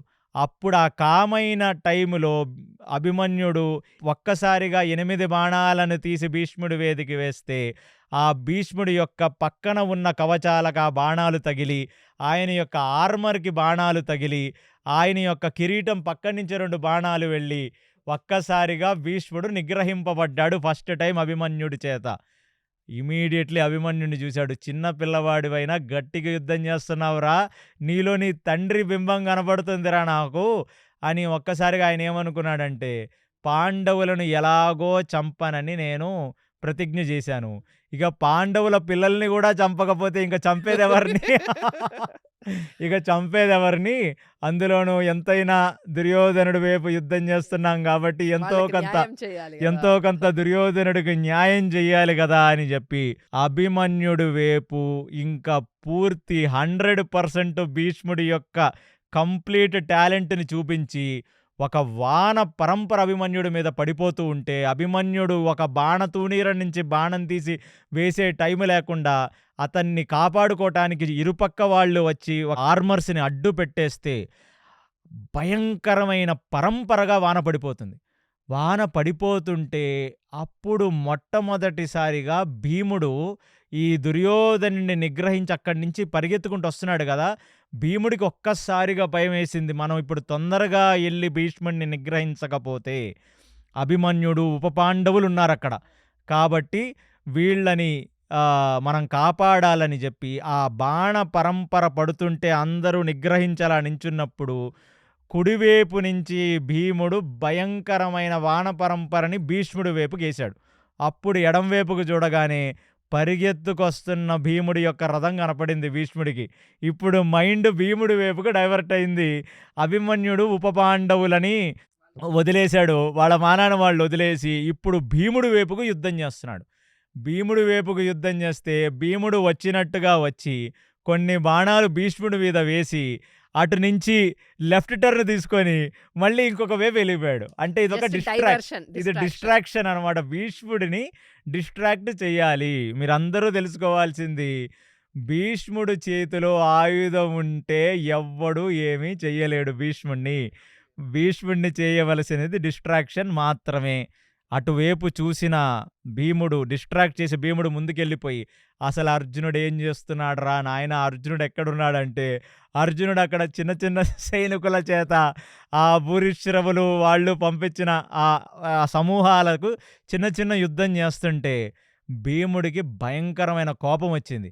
అసలు నువ్వు ఎవరి వైపు ఉండాలి, నువ్వు భీష్ముడి వైపు యుద్ధం చేయాలి, ఏమిట్రా ఇంకా చేయట్లేదంటే అర్జునుడు గమనిస్తున్నా భీష్ముడు మీదకి ఇప్పుడు వరకు అర్జునుడు యుద్ధం చేసిందే లేదు. అసలు భీష్ముడి మీదకి వెళ్ళడానికి అతని ఎమోషన్స్ పనికి రావట్లా. భీష్ముడు ఆల్రెడీ మొత్తం వజ్ర వ్యూహాన్ని భేదించేశాడు. చిందరవందరైపోయాయి సేనలు. ఎక్కడెక్కడ చిన్న చిన్న పాకెట్స్లో సేనలుండి అక్కడక్కడ ద్వంద్వ యుద్ధాలు జరుగుతున్నాయి. ఇంకిది ఎలాగా అనుకుంటున్నప్పుడు డైవర్ట్ అయిన భీష్ముడు మీదకి ఇప్పుడు కొంచెం ఇమ్మెచ్యూర్డ్ పర్సన్ అయినా ఆ విరాటరాజు కొడుకు ఎవరైతే ఉత్తర గోగ్రహణానికి వెళ్ళాడో అర్జున రథసారథిగా అతను పెద్ద ఏనుగు మీద నడుచుకుంటూ భీష్ముడి మీదకి వెళుతున్నాడు. భీష్ముడి మీదకి వెళుతుంటే అసలు భీష్ముడు ఇప్పుడు ఈ అభిమన్యుడిని ఉపపాండవుల్ని కొట్టాలా, లేకపోతే ఇప్పుడు ఇలా భీముడు మళ్ళీ డైవర్ట్ చేసి బాణాలేసే లోపల మళ్ళీ ముందుకెళ్ళిపోయాడు కదా, ఇతన్ని కొట్టాలా అని ఆలోచిస్తున్న క్షణంలో అతని వేపుకు భీకరంగా దూసుకు వస్తున్న ఒక ఏనుగుని చూడగానే మధ్యలో శల్యుడొచ్చేశాడు. ఇప్పుడు కౌరవుల వైపు నుంచి శల్యుడొచ్చి ఆ ఏనుగు మీద ఉన్న వ్యక్తి మీదకి భయంకరమైన బాణాలేసేశాడు. ఆ చిన్న పిల్లవాడు, అతను అంత అనుభవం లేదు. అంత డీప్‌గా మహారథులు యుద్ధం చేస్తున్నప్పుడు దూసుకుంటూ ముందుకు వెళ్ళకూడదు. ఏదో ఎంతూజియాజంతోటి వచ్చేసాడు అంతే. ఎంతూజియాజంతో ఆ అర్జునుడు చేసిన యుద్ధం చూశాడు గదా! కాబట్టి మనం కూడా ఏదో ఏదైనా చెయ్యాలి. చేయొచ్చని అదుగో పెద్ద ఏనుగు అతనికి. అప్పుడు అతనికి గుర్రపు సవారీ కూడా లేదు. ఏనుగు మీద వస్తున్నాడు. ఏనుగు మీద పెద్దగా పైనుంచి యుద్ధం చేస్తారు కదా వాళ్ళు. శల్యుడిని చూసి ఆ శల్యుడి మీదకి బాణపరంపర, శల్యుడు ఈయన మీదకి, ఈయన శల్యుడి మీదకి బాణపరంపర వేస్తున్నారు. అది చూసిన భీముడు ఇప్పుడు అసలు ఈ ఉత్తర కుమారుడు ఎందుకు ఇంత లోతుగా వచ్చేసాడురా నాయన, ఏదైనా చిన్న చిన్న భటులతో చిన్న చిన్న సైన్యంతో యుద్ధం చేయాలి, పొయ్యి మేనమామ అయిన శల్యుడి దగ్గరే చేరావా నువ్వు, ఇంకిది మామూలుగా ఉండదు అని శల్యుడు ఈ ఉత్తర కుమారుడికి జరుగుతున్న యుద్ధంలో మళ్ళీ శల్యుడిని డైవర్ట్ చేద్దామని భీముడు పరిగెత్తుకుంటూ తన రథంతో వస్తూ ఉంటే అప్పుడే ఇంకా కొంచెం ఓవర్ కాన్ఫిడెంట్తో 4-5 బాణాలని ఒక్కసారిగా శల్యుడి యొక్క రథచక్రాల మీద వేసి ఆ శల్యుడి యొక్క రథచక్రాలని కూలగొట్టేశాడు ఉత్తర కుమారుడు. సో ఉత్తర కుమారుడు రథం కూలిపోవటంతో శల్యుడు దిగి కిందకు దూకాడు. దూకిన వెమ్మటనే ఆ శల్యుడి యొక్క గుర్రాలని కూడా ఉత్తర కుమారుడు పడగొట్టేశాడు. పడగొడితే అసలు ఉత్తర కుమారుడి దగ్గర గొప్ప అస్త్రాలేమీ లేవు. ఇప్పుడు శల్యుడికి ముందు నుంచి ఉన్నదేంటంటే భయంకరమైన ఈగో, భయంకరమైన సెల్ఫ్ రెస్పెక్ట్. ఈ సెల్ఫ్ రెస్పెక్ట్తో ముందున్నవాడు కేవలం చిన్న పిల్లవాడైన ఉత్తర కుమారుడు ఆ ఏనుగు మీద వస్తున్నాడు. ఎప్పుడైతే తన మామ కిందకి దూకి నించొని ఆ శల్యుడు ఉత్తర కుమారుణ్ణి చూస్తున్నాడు, భీముడికి ఒక రకంగా అర్థమైపోయింది ఇప్పుడు నా మామ అన్స్టాపబుల్, ఎందుకంటే ఈగో ట్రిగర్ అయితే మా మామ ఊరుకోడని ఉత్తర కుమారుణ్ణి కాపాడదామని అరుసుకుంటూ భీముడు బయలుదేరుతుంటే, రథం దూసుకుంటూ వస్తుంటే తన చేతిలో ఉన్న ఒక శస్త్రాన్ని తీసి, ఆ శస్త్రం ఎలా ఉందయ్యా అంటే ఒక కొచ్చటి త్రిశూలానికి ఒకటే ఆకారంలో ఉంటే ఎలా అయితే ఉంటుందో అలాగ ఉంటే అది తీసి అభిమంత్రించి దానిలో శక్తి అనే యొక్క అస్త్రము యొక్క శక్తిని అభిమంత్రించి ఆ ఏనుగు మీద ఉన్న ఉత్తర కుమారుడి మీద వేసేశాడు. ఇక ఫస్ట్ అస్త్రం ఇన్ కురుక్షేత్ర వార్ వేసింది శల్యుడు. ఆ శల్యుడు వేసినది అది చూడగానే భీముడికి చాలా బాధ కలిగింది. ఆ భీముడు అది చూసి ఇంకా తట్టుకోలేక కాపాడదామని దగ్గరికి వస్తుండేసరికి ఆ అస్త్రం ఉత్తర కుమారుడి యొక్క శరీరాన్ని తాకి ఉత్తర కుమారుడు పైననే వెనక్కి ఇలా మరణించి ఆయన కళేబరం ఆ ఏనుగు మీద నుంచి కింద పడిపోయింది. ఇంకా ఏమీ చెయ్యలేక భీముడు ఇప్పుడు శల్యుడి మీద క్రోధంతో చూస్తూ ఉండగా, ఇంకా శల్యుడు అక్కడి నుంచి నవ్వుకుంటూ తను ఇంకొక రథాన్ని తెప్పించమని అడిగాడు. ఇంకొక రథం వచ్చింది. ఆ రథం మీద వెక్కి అక్కడి నుంచి ఆయన శల్యుడు వెళ్ళిపోయాడు. ఇప్పుడు ఎప్పుడైతే శల్యుడు భీముణ్ణి చూసి నవ్వి ఆ రథం మీద ఎక్కి అక్కడి నుంచి వెళ్ళిపోయాడో, తన యొక్క అన్న యొక్క కళేబరాన్ని చూసి విరాటరాజు రెండవ కొడుకైన శ్వేత అది చూసి అసలు తట్టుకోలేక అతను వేపున్న విరాట సైన్యాన్నన్నిటినీ తీసుకొని ఆ శల్యుడి మీదకి భీకరమైన యుద్ధంతో శల్యుడి మీదకి వచ్చేయటం మొదలుపెట్టాడు. శల్యుడు అప్పుడే ఇంత పెద్ద యుద్ధం చేసి కొంచెం అలుపుతో ఉన్నాడు అనే ఒక్క క్షణంలో కొత్త రథం మీదెక్కి కూర్చున్న వెంటనే ఆ యుద్ధం మీదకి బాణ పరంపరగా శ్వేత విరాటరాజు యొక్క సైన్యం మొత్తం బాణాలు కురిపిస్తుంటే శల్యుడు తాళలేక అతను అడ్డుపెట్టుకున్నాడు ఒక కవచాన్ని. ఏదైతే భీష్ముడు మీదకి ఉత్తర కుమారుడు ఏనుగుతో అటాక్ చెయ్యటానికి వస్తున్నప్పుడు మధ్యలో వచ్చిన శల్యుడు ఉత్తర కుమారుణ్ణి చంపటం, అతని తమ్ముడైన శ్వేత శల్యుడి మీదకి రావటం గమనిస్తున్న భీష్ముడిప్పుడు ఆ శల్యుణ్ణి కాపాడటానికి తన యొక్క రథాన్ని ఆ కొచ్చటి ఆకారంతో వీళ్ళ ఇద్దరు మధ్యకొచ్చి నించున్నాడు. ఆ శ్వేతకి యొక్క శల్యుడికి మధ్యనొచ్చి నించున్నాడు. నించోగానే ఆ బాణ పరంపర మొత్తం ఇప్పుడు భీష్ముడి వైపుకు తిరిగింది. భీష్ముడు ఒక్కసారిగా నిగ్రహించుకొని బాణాలేయటం మొదలు పెడితే ఆ శ్వేత వెనకాల వైపు ఉన్న విరాట సైన్యమంతా ఒక మినుగురు పుడుగులు పడిపోతున్నట్టుగా పడిపోతుంది. ఇప్పుడు ఫస్ట్ టైం భీష్ముడు చేస్తున్న ద్వంద్వయుద్ధంలాగా అయింది ఇది. అది ఎవరి మీద? పిచ్చుక మీద బ్రహ్మాస్త్రంలాగా విరాటుడు యొక్క రెండో కొడుకైన శ్వేత మీద. ఇది గమనించిన భీముడు చాలా కోపం చెందిన వాడై తన తాత మీద ఎవరి మీద నీ ప్రతాపాలు చూపిస్తున్నావు, మునిమనవాళ్ళ లాంటి వాళ్ళ మీద నీ ప్రతాపం చూపిస్తున్నావా అని క్రోధంతో రథాన్ని తీసుకొని ఫైటింగ్ లో ఒక ఇది ఉంటుందా, రూల్ ఉంటుందా? ఎవరి అంటే అర్హత సేమ్ ఉన్న వాళ్ళు అలా ఏమీ ఉండదు. ఎటువంటి అర్హత ఉండదు. ఎవరైనా చంపొచ్చు. కాకపోతే అస్త్రం ఉంటేనే చంపాలి. కొన్ని రూల్స్ ఉన్నాయి. అలాగా భీముడు లేచి ఆ భీష్ముడిని నిగ్రహిద్దామని వస్తూ భీష్ముడిని డైవర్ట్ చేద్దామని బాణాలేస్తే భీష్ముడి మీదకి ఆ భీముడు మళ్ళీ డైవర్ట్ చేయటానికి వస్తున్నాడన్న సంగతి ఎలా అయితే అభిమన్యుడి దగ్గర తెలుసుకున్నాడో అలాగా అటువైపు వస్తున్న బాణాల మీదకి జస్ట్ కవచాన్ని అడ్డుపెట్టి అతను తిరిగి అసలు భీముడి మీదకి బాణాలు వేయకుండా శ్వేత మీదనే బాణాలు వేయటం మొదలుపెట్టాడు. అది చూసిన అర్జునుడు ఇంకా చిన్న చిన్న వాళ్లతో యుద్ధం చేయటం కాదు, మా తాత పేట్రేగిపోతున్నాడు, మా తాత భీకరమైన యుద్ధం చేస్తున్నాడు, ఇది నార్మల్ యుద్ధం కాదు. అప్పటికి సాయంత్రం సంధ్యా సమయం అయిపోవస్తుంది. ఇంకా అర్జునుడు తన యొక్క రథాన్ని తీసుకొని దూసుకుంటూ శ్వేత దగ్గరికి వచ్చి ఇంకా శ్వేత దగ్గర నించొని గాంధీవము యొక్క వింటినారి టంకారాన్ని మోగించటం మొదలు పెడితే ఆ భీష్ముడు పక్కన కవచంలాగున్న ఆ యోధులు అందరూ కర్ణబేరాలు పగిలిపోయి వాళ్ళందరూ హడలిపోయి, ఎందుకంటే భీష్ముడి మీదకి అవి వస్తున్నప్పుడు అతను ప్లస్ అటువైపు ఉన్న వాళ్ళందరూ కవచాలు అడ్డు పెట్టాలి కదా, వాళ్ళందరూ షేక్ అయిపోయి వాళ్ళకి ఏం చేయాలో అర్థం కాక వాళ్ళు నిలవలేని పరిస్థితుల్లో పక్కన నుంచి ఇటువైపు నుంచి భీముడు వస్తున్నాడు డైవర్ట్ చేయటానికి, అటువైపు శ్వేత ముందొచ్చి నించోవాలనుకుంటున్నాడు అర్జునుడు, ఆ వింటి టంకారం మోగిస్తూ వస్తున్నాడు.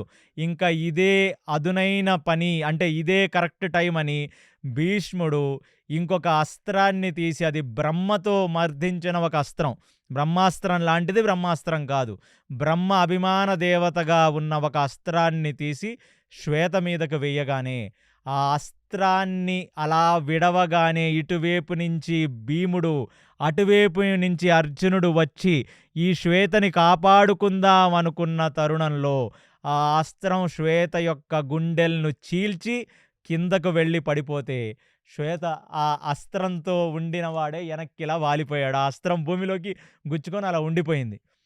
అది చూసిన భీముడికి విపరీతమైన కోపం వచ్చింది.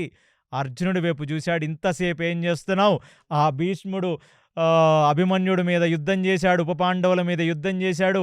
ఎవరి మీద పడితే వాళ్ళ మీద వస్తున్నాడు. అసలు నువ్వేం చేస్తున్నావంటే, నేను ఇప్పుడే ఎంటర్ ఇలా అవుదాం అనుకుంటున్నాను భీష్ముడి మీదకి. ఆ లోపలే ఇది జరిగింది అనగానే ఇంకా శ్రీకృష్ణ పరమాత్మ యొక్క పాంచజన్యం మోగింది. అంటే సూర్యాస్తమయం అయ్యింది.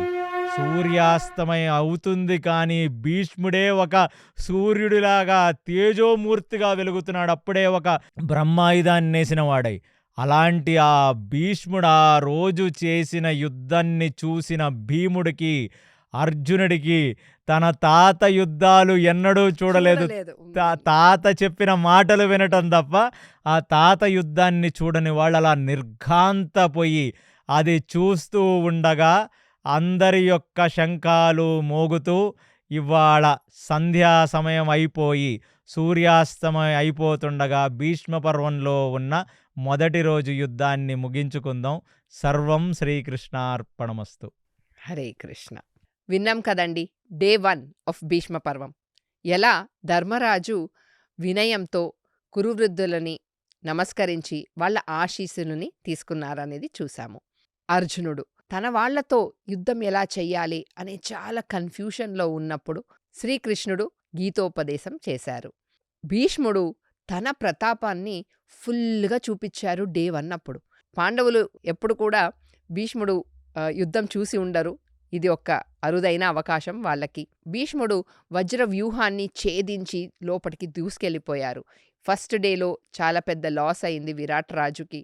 తన 2 కుమారులైన ఉత్తర కుమారుడిని శ్వేతని పోగొట్టుకున్నారు. నెక్స్ట్ డే 2లో ఏం జరగబోతుంది నెక్స్ట్ ఎపిసోడ్లో విందాం. అంతవరకు స్టే ట్యూన్డ్. హరే కృష్ణ.